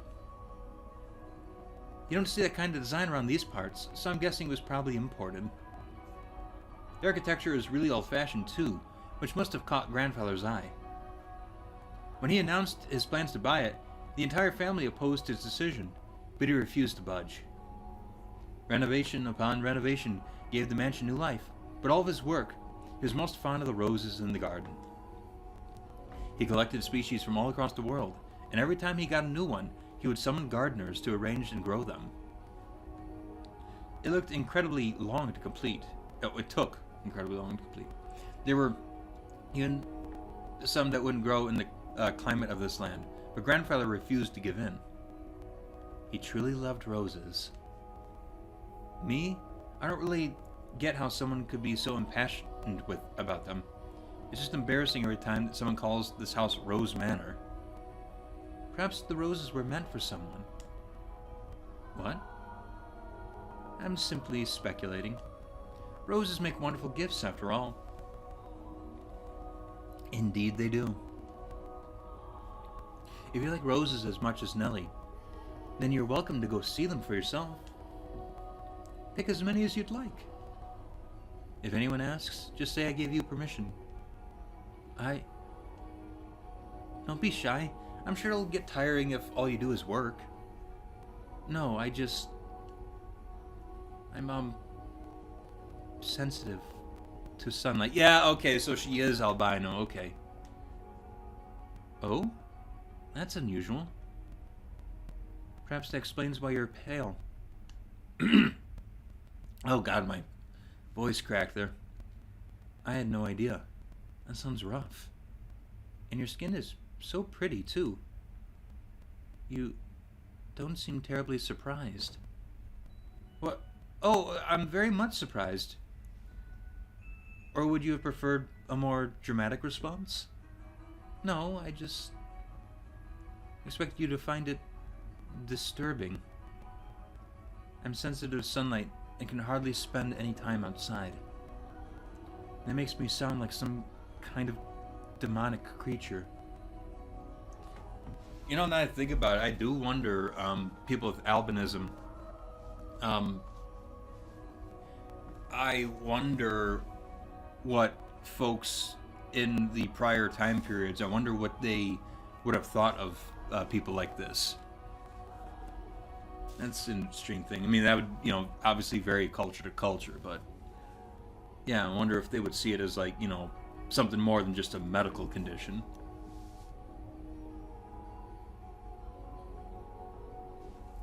Huh?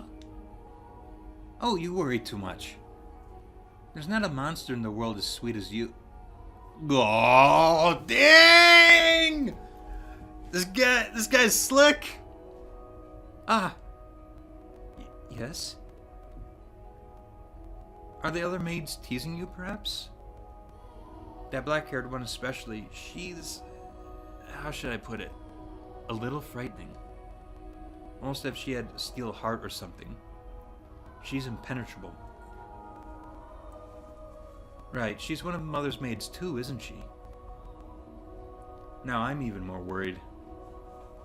Since you refuse to follow my instructions, you are henceforth hellspawn! I can imagine her saying that. Oh, and again. I'm very sorry. No need to apologize. In fact, I wish you'd laugh more.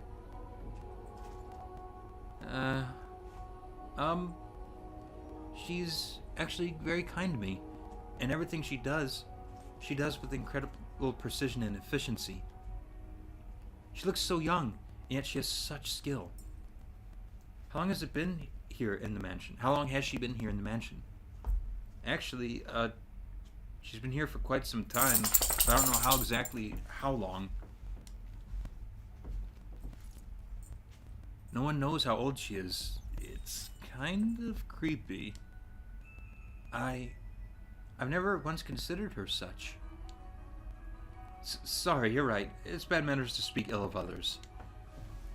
Either way, she still scares me. It's like there's no light in her eyes, or like she smiles, or like her smiles are all faked. It doesn't make her any less pretty, though.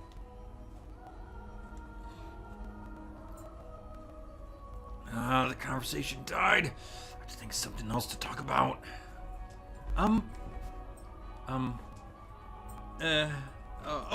Yes, you can ask me anything. Does the master, your father, Lord Mel, often retire from the mansion? I've not seen him around. Oh, yeah, father frequently returns home. This mansion's actually our secondary house. Why do you ask, though?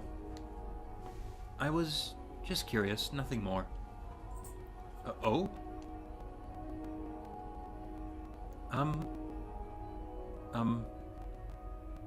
Yes, what is it? One of the maids asked to see me, so I should be on my way, if you'll excuse me. What? All right. See you later, then. Goodbye. All right, one moment. Since you're sensitive to the sun, I can pick some roses from time to time for you. For you to decorate your room. Lord Mel? That's all. Sorry for holding you up. Why am I so bad at this? She definitely thinks I'm obnoxious. I want to hide under a rock. I want to reverse time and try this over again. Roses are not becoming of me. He is too kind. That was fucking adorable. That was cute. But oh god, we got our first little hint that something might go awry though with that little flash. A little blood spatter. I'm hoping something picks up soon, though. I won't lie, it was starting to drag for me a little bit, but the conversation between Mel and the albino servant, that was fucking cute. Let's see what the chat says. Mel, she knows you are looking. Now the question is, does the fact anger her or does she not mind? It guys, real life is not like anime. Okay? Girls will not find it when you peek on them cute. Iron Maidens give great hugs, or so I'm told. Well, maybe better hugs than other folks do. Not a terrible way to go. I don't know, because I don't think that it. If I'm not mistaken, I don't think the spikes pierce you big enough in order to like kill you right away. If I'm not mistaken, isn't the whole point that it slowly bleeds you out? Being an albino must suck back then. You'd imagine people with albinism were probably viewed as demonic or something. Peter White be watching this like literally me for real. Who's Pete White again?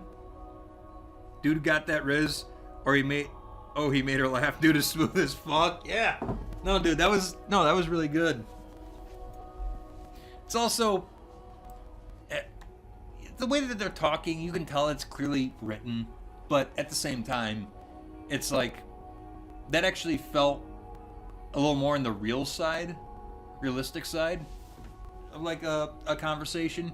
So I do appreciate this writing so far. It's not too like I do get like sucked in, and I feel like these characters are actually speaking to one another. So it's pretty good in that regard. Okay.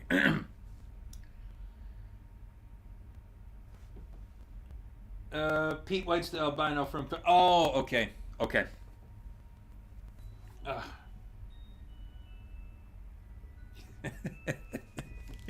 Pete Wood. Pete Wood point at that and go, it is me, for real, for real. Anyways, let's continue. You have my thanks, Father. And I apologize for being late today. Now there's something unusual. You're not being punctual. Maybe next time we'll go a whole month without rain. Do you have mercy on next year's crop smell? Oh, I'm sorry. Do have mercy on next year's crop smell. You hyperbolize, Father. God. So, did something nice happen? Huh? You look like you're in a good spirit. Do I? No, nothing. Something did happen, didn't it? It's all over my face, isn't it? People preferred an open book to a face of stone. So it is. People may prefer it, but it's not a good trait to have for social engagements. What? Not the kind of engagements you'll be having, anyway. I'm sorry. Don't look so dejected. For now, at least, there's nothing wrong with that. So tell me, what is you in such a joyous mood, Mal? You torment me so, Father. We've taken on another maid. You know how that goes, right? Someone new comes and things get lively for a while. All the excitement has gotten to me. That's all. Oh! Why are you looking at me like that? No reason, no reason. So, what family does the little lady come from? Oh, I don't actually know. You don't know? I was going to ask her, but I missed my chance. Father has returned home, and I can't speak to Mother. I see. She's caught your eye, hasn't she? Yeah, she has. But the truth is, you're more than just interested in her, are you not? What? No, I...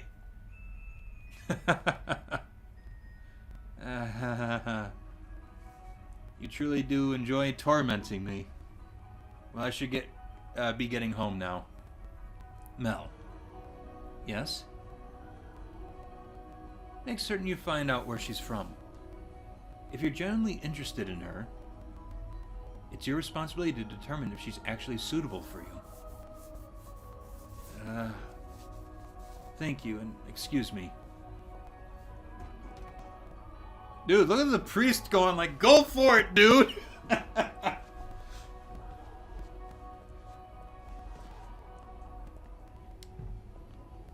It doesn't matter if she's from an esteemed family or not. No. I'm not in love with her. I'm just interested. Bullshit. Bullshit. This isn't love, no. It couldn't be. Well, it might not be a romance yet, but yeah, you've stepped into the first step. This is me we're talking about. Besides, I hardly even know her. Yeah, but you wanted to talk to her real bad. Young sire, blessed young sire, alms for the poor. It's the same beggar as before. I don't think he's moved since then. But he looks skinnier than last time. He's gonna have trouble making it through the summer. I should give him something while I still have the chance. Alms for the poor. Have mercy. Sorry, but this is all I have to give you. Thank you very much. Blessings upon you. May the Lord bless your soul, young sire. Thanks. I feel bad for him, but that's just the way of the world. Farewell.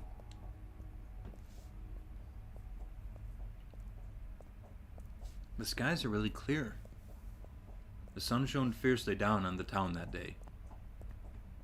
As was characteristic of the area, cloudy days and rain were frequent during this season, but the sun almost always took the stage the day after a storm. The cathedral standing tall in the center of town, the stone-paved streets clacking with the pleasant sounds of footsteps, the people peering out from beneath awnings to look up at the sky.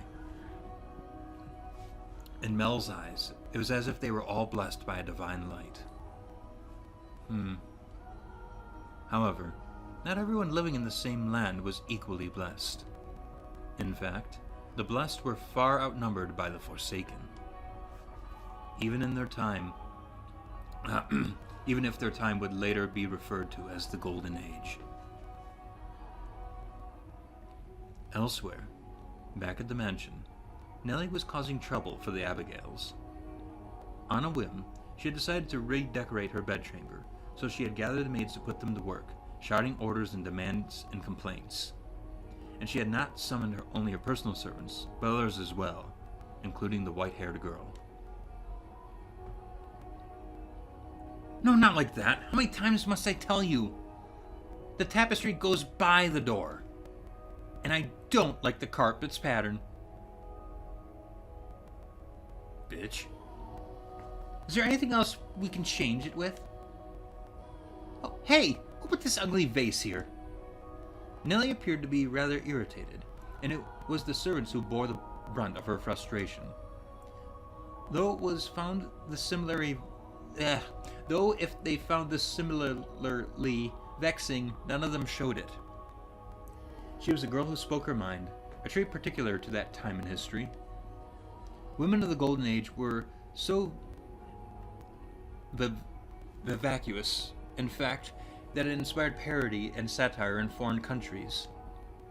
But no matter how hands-off her parents were, had Nellie been born a generation earlier, or a generation later, she likely would not have been able to act so free-spirited. That day, however, Nellie did not seem to be her usual self.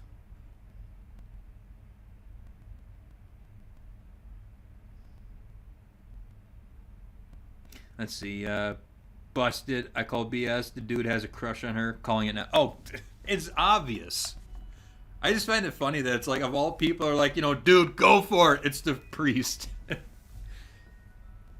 And this was the guy who was like saying, hey, you should become a priest. Ugh.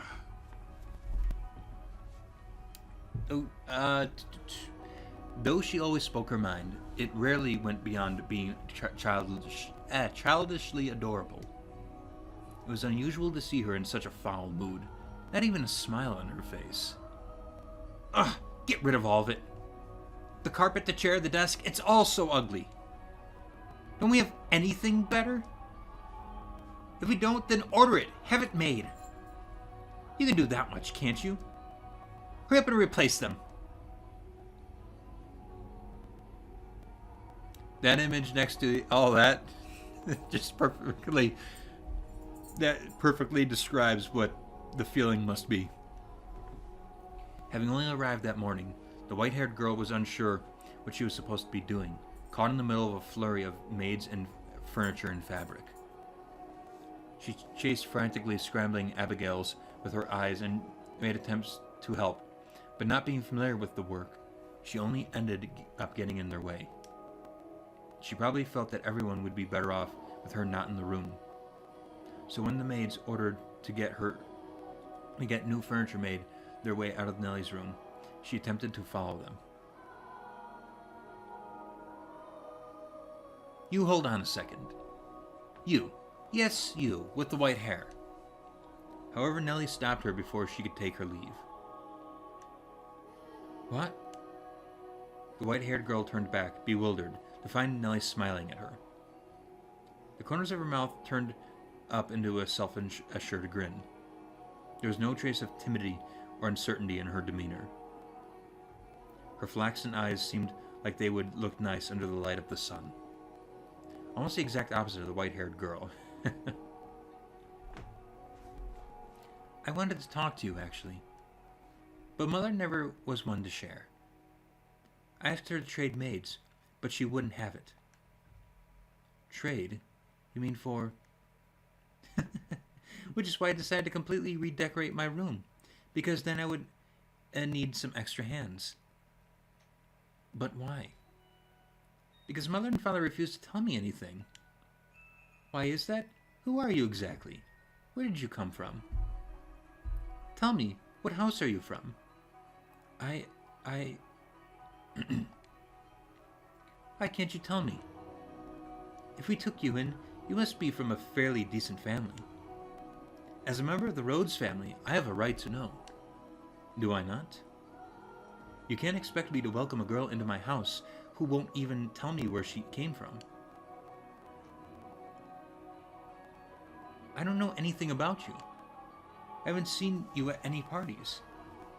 I came from another country. Another country?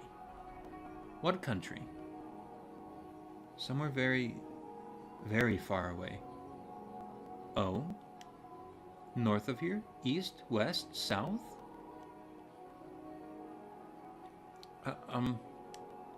South. It's south of here. I crossed the sea to get here, which is why we have never met before. How far did you have to travel then? How many times did the sun rise, and how many stormy nights did you face? Innumerable days and nights we sailed, heading even further north. Huh.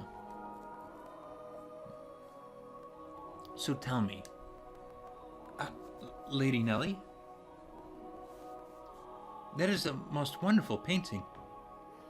She just tried to brush me off? I won't let her get away that easy. Painting? It's in my room, so of course it's wonderful. But that one's especially so. You're both so adorable. You, Lady, and Lord Mel. How old were you when this was painted? Huh? Ah, that painting! Goodness, yes, you have a good eye for art. It is magnificent, isn't it? This was done when I was 4 and Mel was 7. You see how we're standing next to each other, holding hands? I was too young to remember it very well, but Mel looks like he was really embarrassed.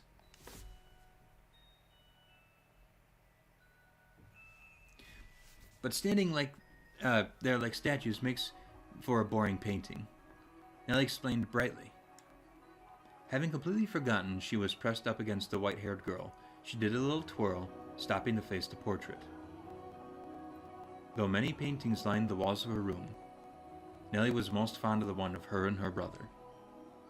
Two darling siblings standing side by side, the older brother smiling kindly, and the younger sister sweetly tilting her head, her cheeks the color of fresh-picked apples. It was like the very embodiment of their happiness. A painting lays its subjects bare, you know, fortune and misfortune, happiness and sorrow, enshrined on a cabinet and the canvas for all to see. And this reflection is not merely limited to the point in time it was made either. Did you know, Master, that paintings are alive? They are drawn with a brush over an extended stretch of time, unlike photographs, which capture a singular moment.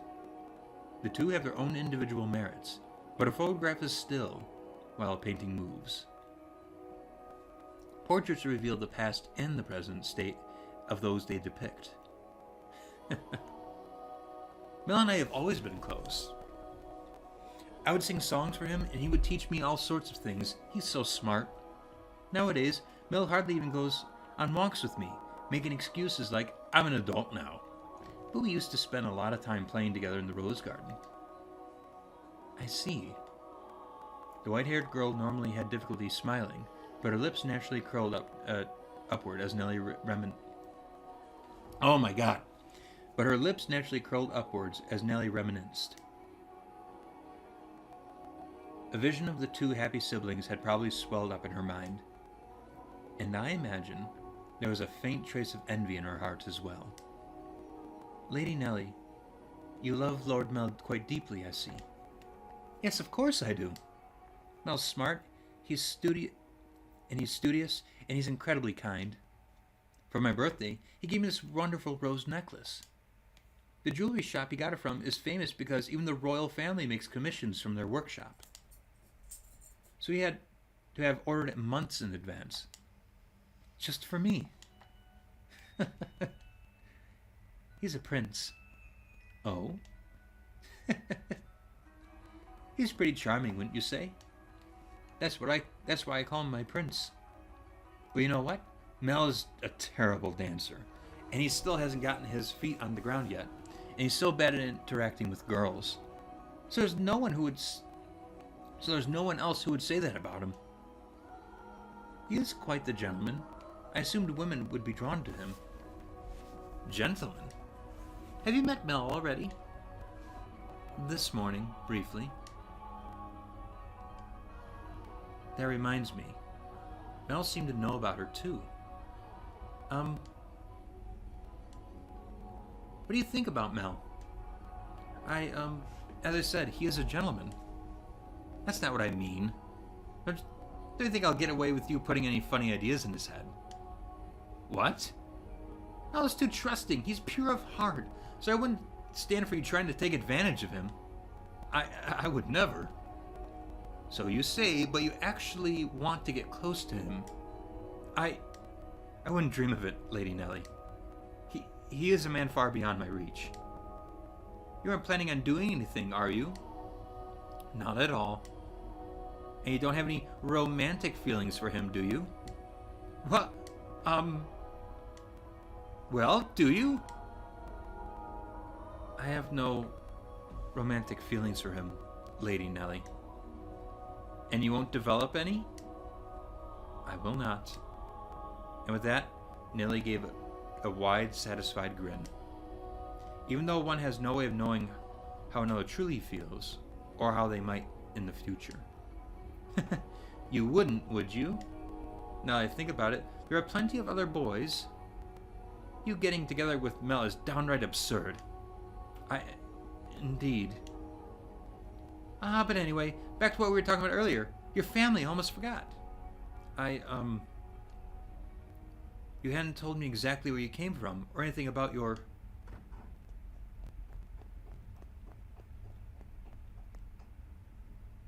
Lady Nellie, I've brought a new carpet.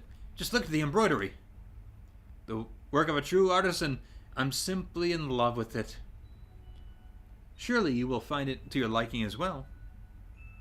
Wow, you're right. That's a Florentine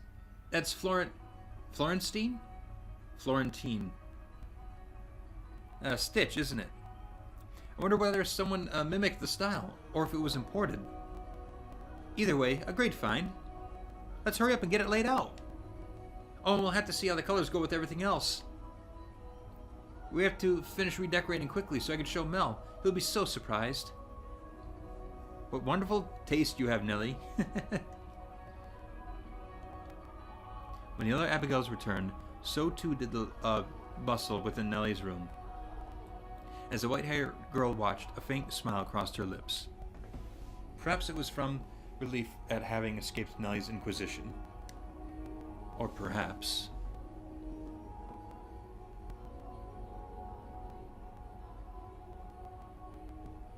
Ah, Nellie, I'm back. Did you eat something you're not supposed to, dearest Mel? You're unusually cheerful. I'm the same as always. Anyway, never mind that, dearest Mel. Take a look at my room. I redecorated today. So that's what you've been doing, hiding away in the house all day, Nellie. How is it any different than what you were doing? You were in the church all day. I guess. I will look at your room, I promise, but first, you know where the new maid is? Now, don't get any strange ideas. I just hadn't it to introduce myself, and I thought I should as a member of the family. Except you have, and I know it. Being the eldest son, it would be shameful if she were to pass me in the halls and not even know who I am, so... Don't ask me. What? But you're in the house all day. She tends to Mother, so why would I know where she is? Though she did help redecorate my room. You made her help? That's work for the manservants. There's no reason to make the maids do it. Oh, so you're saying I should invite a bunch of men into my room? I go into your room all the time, Nellie. And you were in my bedchamber just this morning. Only one man is allowed in my bedroom, dearest Mel, and that is you. So unless you become a servant, which I will not stand for, I will not ask any of them for help. Oh, Nellie. You ought to be a little more... A little more what? If you're going to lecture me, I won't hear it. What am I going to do with you, little lady? What? What? Why are you looking at me like that? We talked about you, dearest Mel. And I'm not going to tell you what she said. About me? What did she say? Please, Nellie. She said she has no romantic interest in you.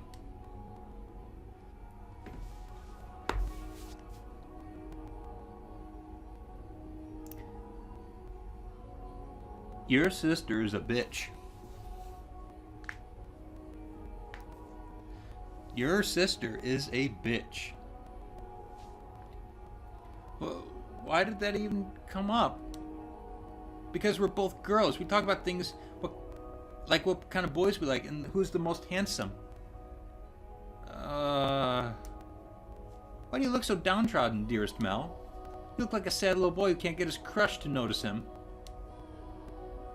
The fact is unbecoming of a prince, Mel. Are you interested in her? That's strange. You haven't even met.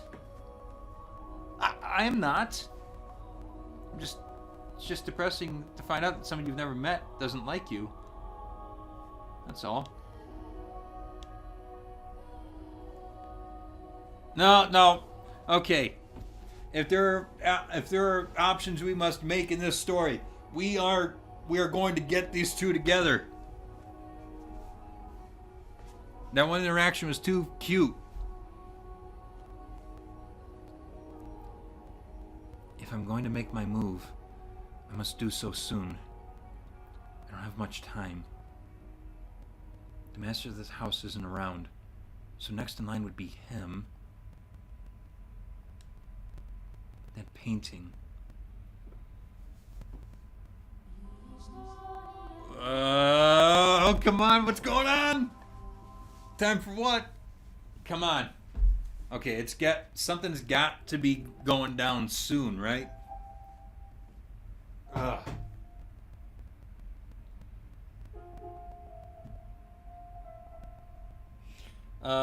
The little sister knows she going straight for the jugular. Oh, the little sis is evil. Yeah, she is evil as shit. I don't think she's off to kill him. I'm not getting that. I mean, I could be wrong, but I'm not getting that vibe yet.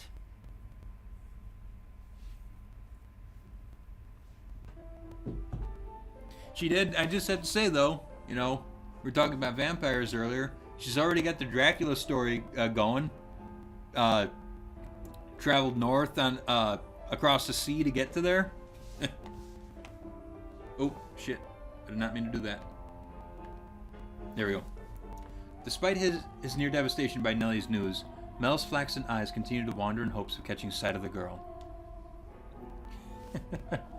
By now, it should be quite obvious to tell you what Mel was feeling. But the boy himself was having difficulty comprehending the things going through his heart. Emotionally, he was horribly unstable, like a ship without a sail. And still, every time he spotted the white-haired girl, his heart would leap, his whole body jitter with anxiety and excitement. He had never felt anything like this before, and as such, he struggled to keep these strange emotions in check. Whenever he saw an opportunity, Mel would speak to the white-haired girl. In days he was unable to, he either spent in scheduled silence or a distracted daze. Love is a curious thing. It has the power to change those who experience it. When he did manage to approach her, he tripped over his tongue.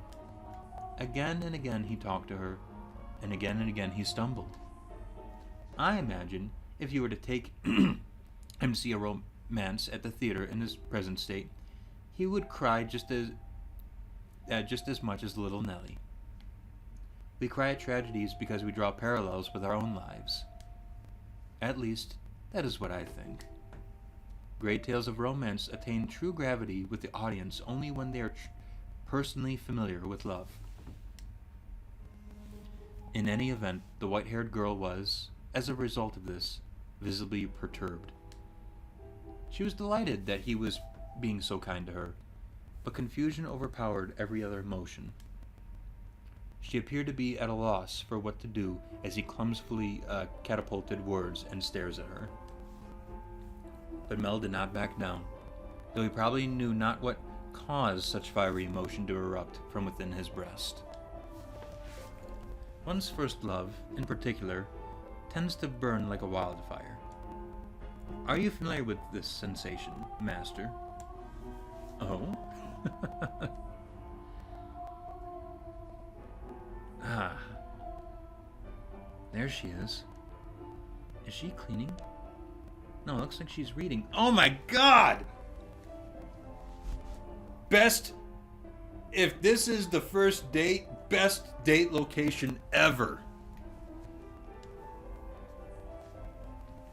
It's now or never.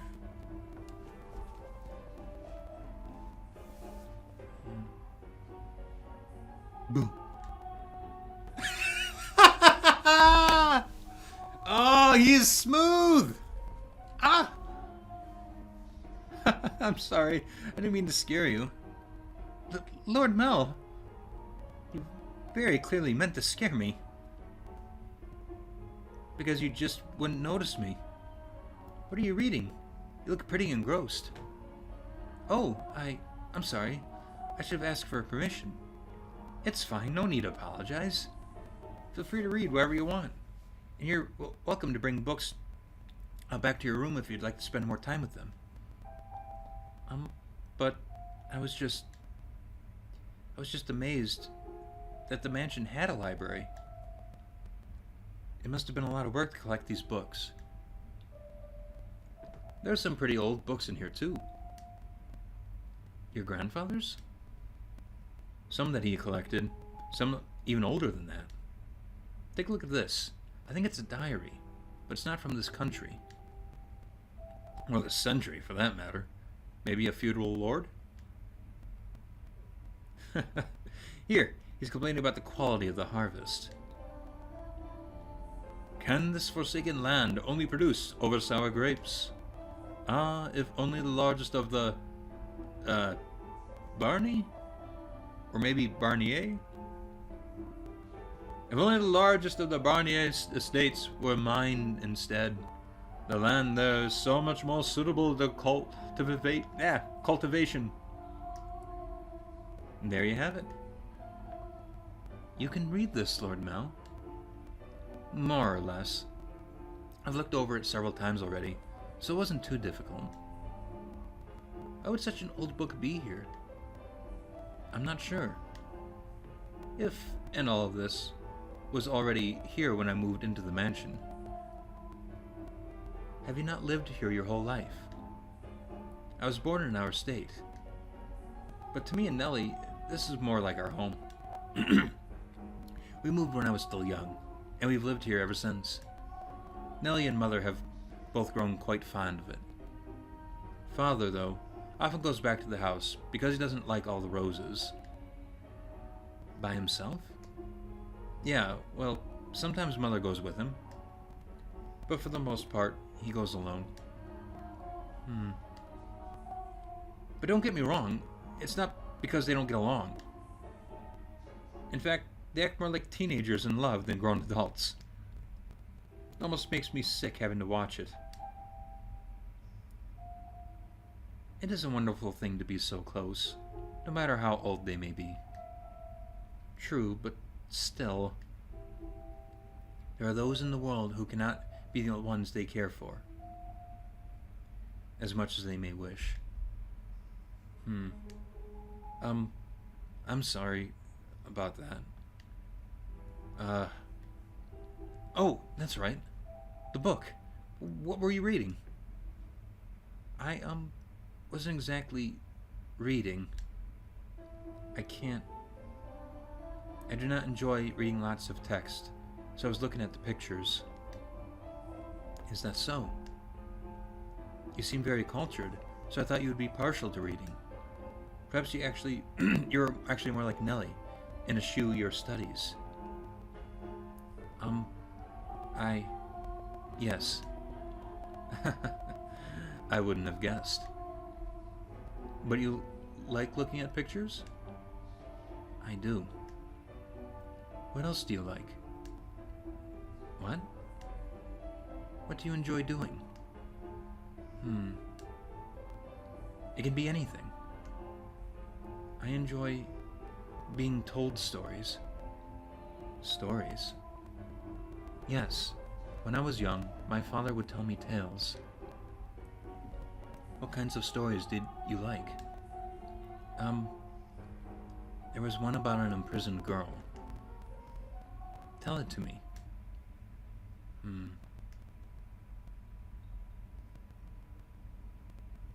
Once there was a girl, and she was locked away in a mansion deep in the forest.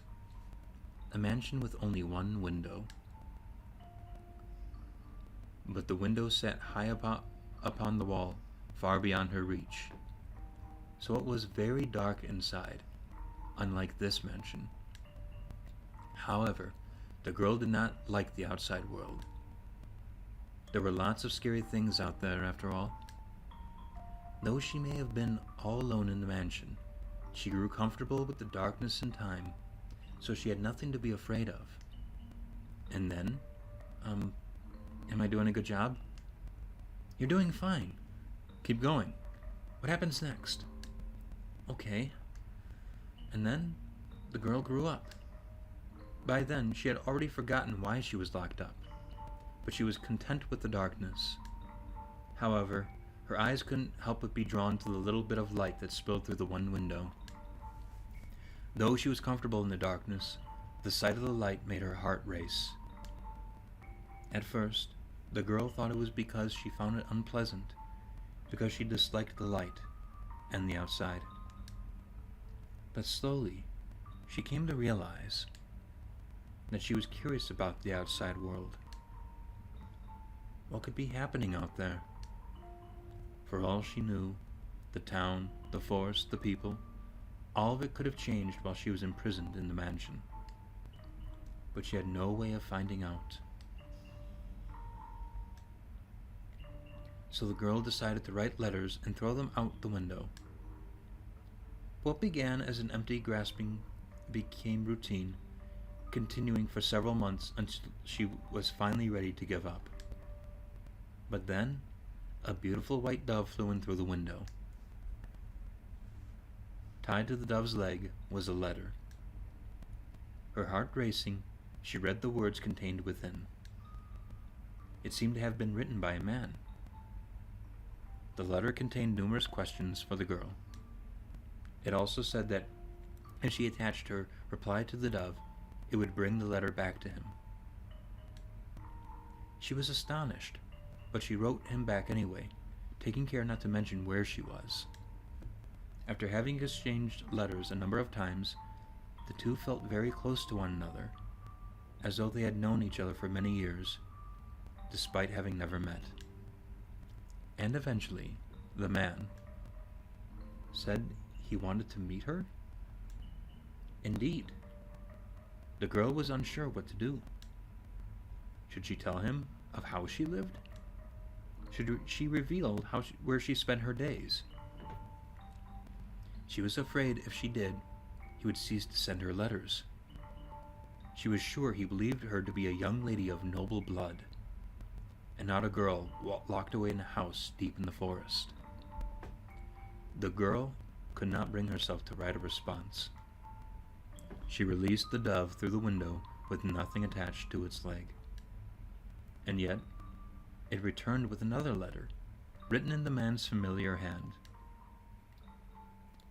"You must surely have a grave reason for your silence," it said.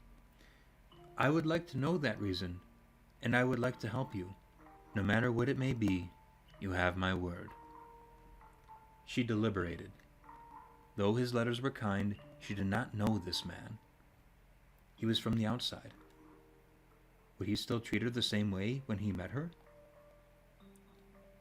And did she even want to step out into the world beyond? What do you think she did? Wrote a letter and agreed to meet him, right? Yes, she did. The girl made up her mind. She would write a letter. As always, when she tied it to the dove's leg, it flew off out into the wind. When she tied it to the dove's leg, it flew off out the window.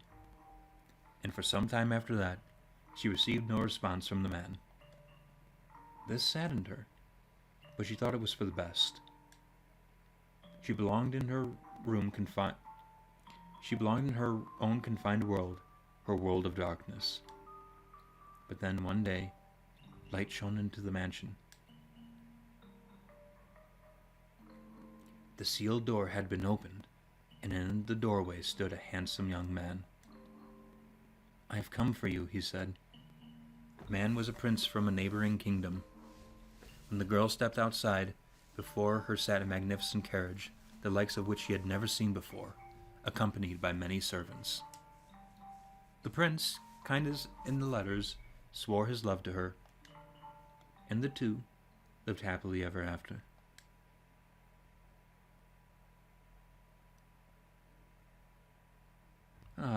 What a nice story. A little bit of a Rapunzel tale there, eh?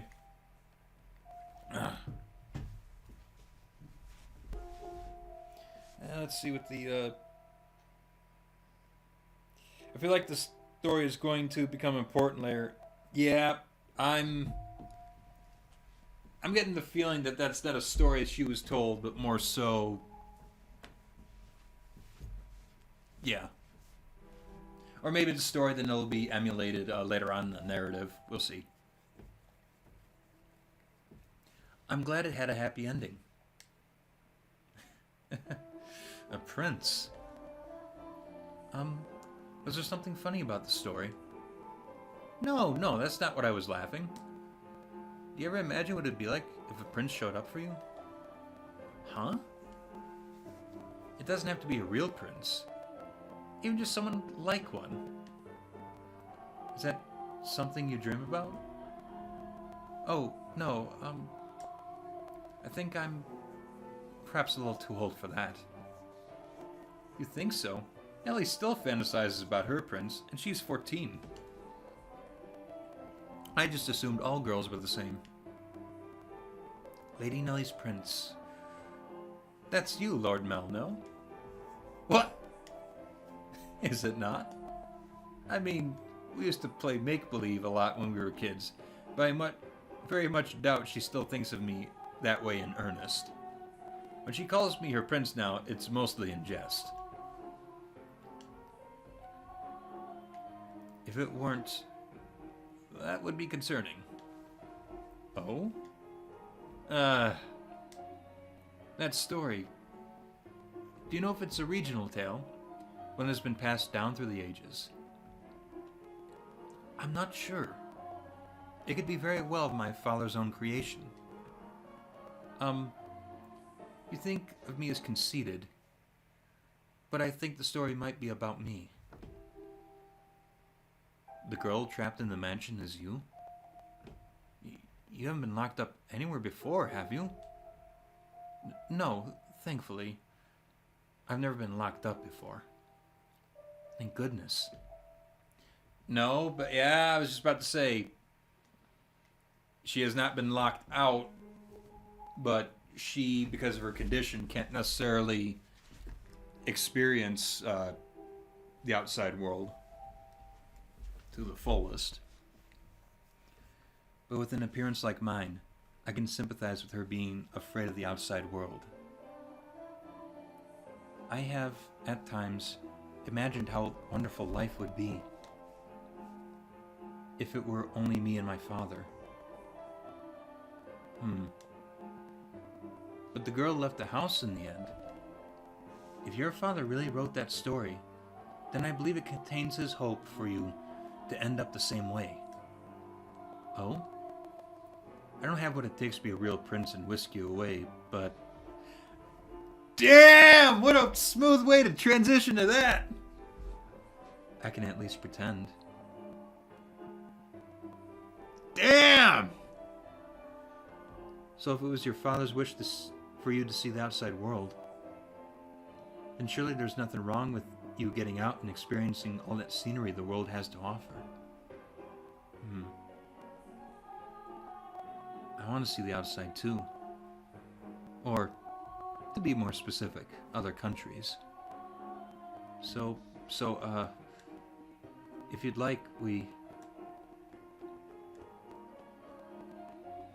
could maybe go see distant lands together.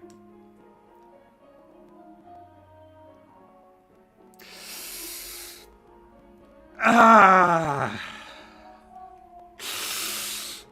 Ah! Ah!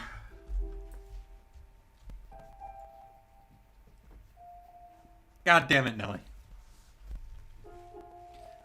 Dearest Mel, I've been looking all over for you. Nellie? Look at this, dearest Mel. Mother bought me these wonderful gloves to wear on walks. The roses embroidered on their wrists are just precious. Oh my, you're right. They are beautiful. You appear to be dizzy, Lord Mel. Are you feeling unwell? No, I'm fine.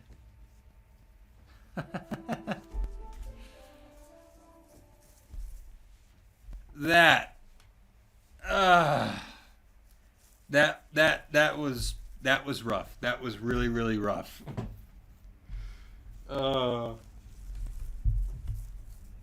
Dang, that was so rough.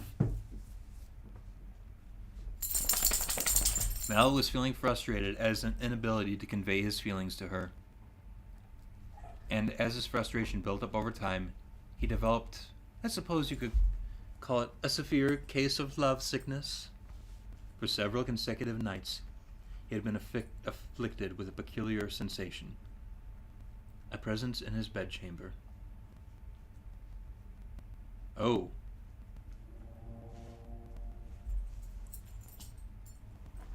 Death.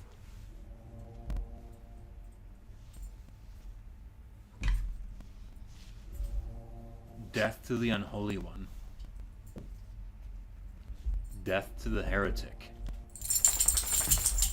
Death to the witch.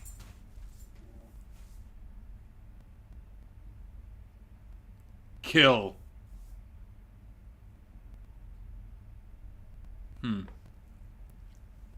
Who are they talking about?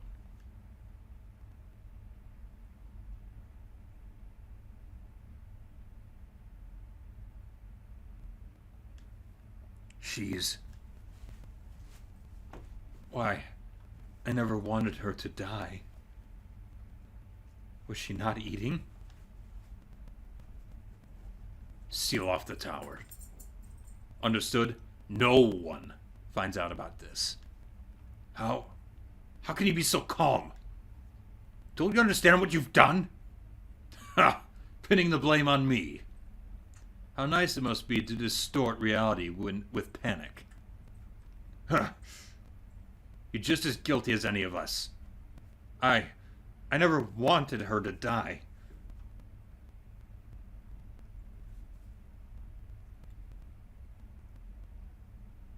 The witch killed her. The blood of the witch killed my... Did the witch kill her, or is that the excuse?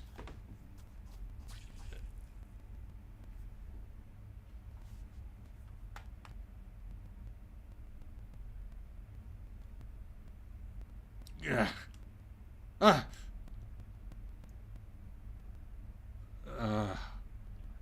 dream? What was that dream? It was horribly unsettling.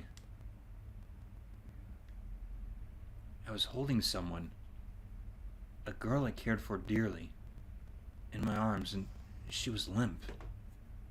It was almost as if she were dead. I've been having a lot of unpleasant dreams lately. I can't stop shaking. Why would I have such a dream? I feel sick. Back to sleep. But I wonder, who was that girl? It was the same image that she had during her dream. I can sense someone standing beyond my door. Is someone... It's like they're watching me. Is it just my imagination? I can't move. What do you want? Go away.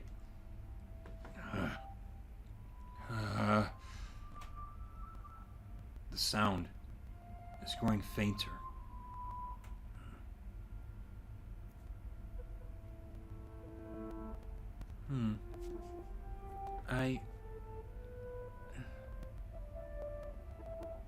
Is that truly what your story meant, Father? But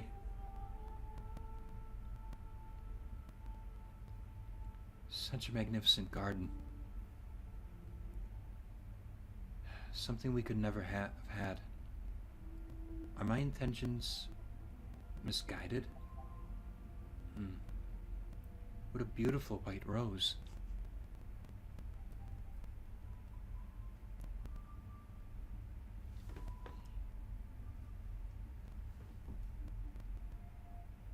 That's a pretty picture.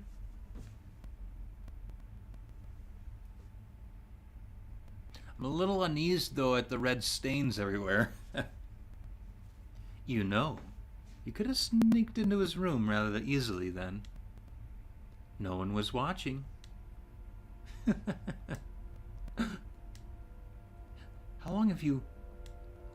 Oh, you needn't pay me any mind. I shall not condemn you, no matter what you might do. Rather, I am on your side. I was not going to do anything. Oh, is that so? Then perhaps you were out for a late night stroll. I imagine you have less difficulties going outside at night. I beg your pardon. I will return to the mansion immediately. Oh yes, that reminds me.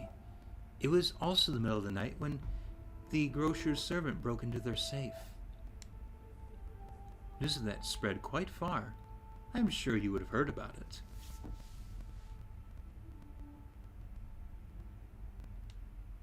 Oh? Although, was Gamash imprisoned? Is that how you... Is it Gamash? Gamash? Gamash? Gamash? I'm going to go with Gamash for now. Was Gamash imprisoned? Dear me, I'm having trouble remembering. But worry not. If you wish for it, the mansion shall provide. You are in no danger whatsoever of getting caught.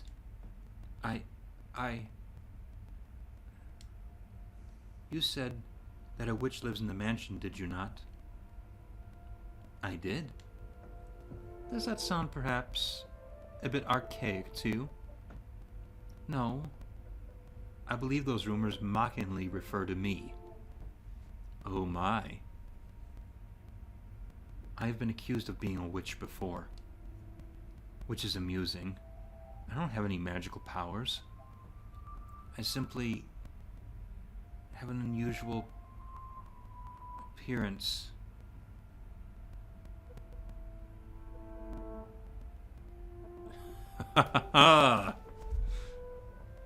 My, what a lovely shade of red. The rose. Is something the matter? This rose was white until I took it into my hand. Is that so? I apologize, I must sound mad. I'm sure I was just mistaken. I couldn't possibly have changed. I wonder... Yes? Did the girl locked in the mansion become a princess? What? We should lock up and head to bed. Make sure of all the shutters are closed nice and tight, and then draw the bar on the front door.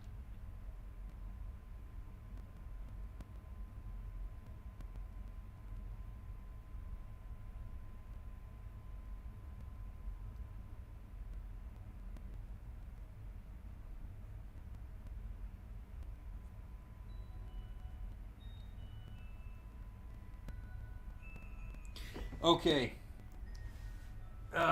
You know what? I'm thinking we've been at it for well over 2.5 hours now. I think we'll call it there for the day. But I'm intrigued. I'm getting excited. I want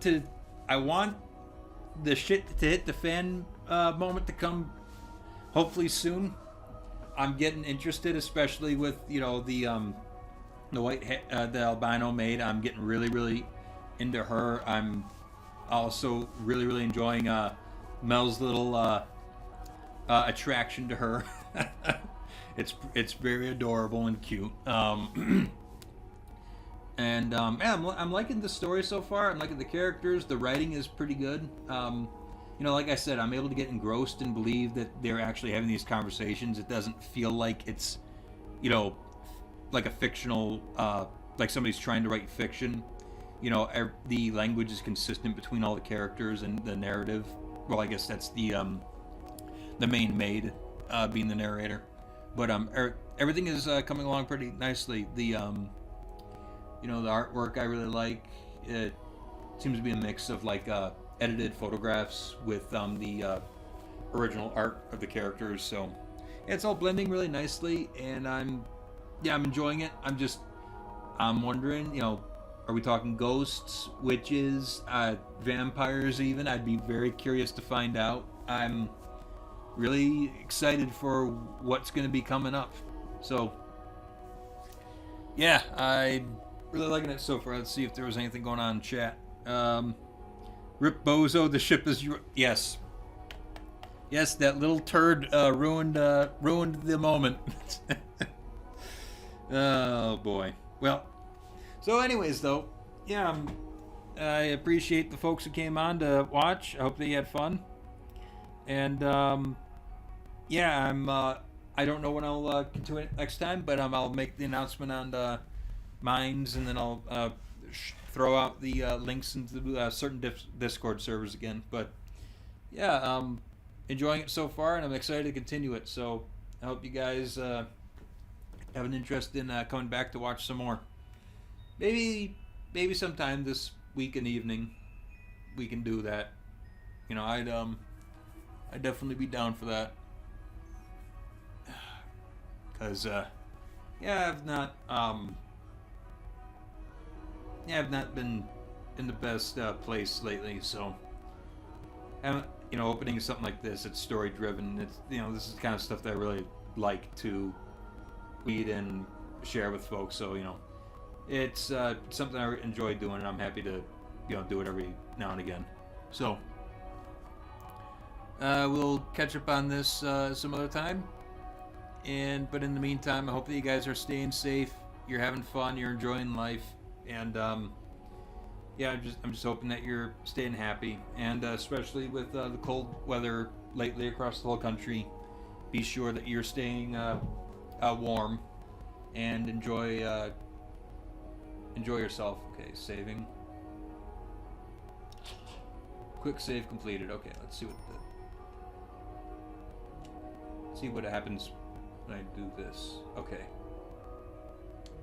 let's put it there.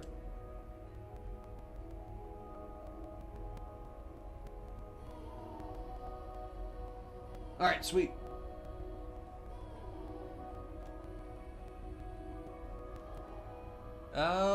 Actually, before we leave, let's see what is in some of these. Okay.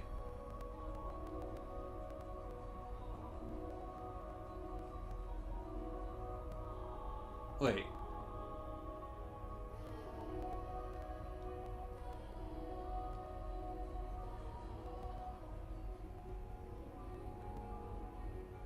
Why can't I touch the voice?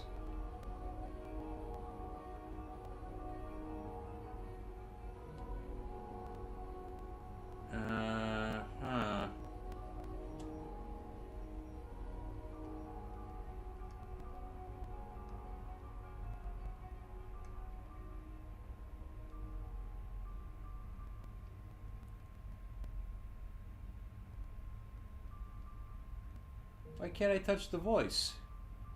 That's weird.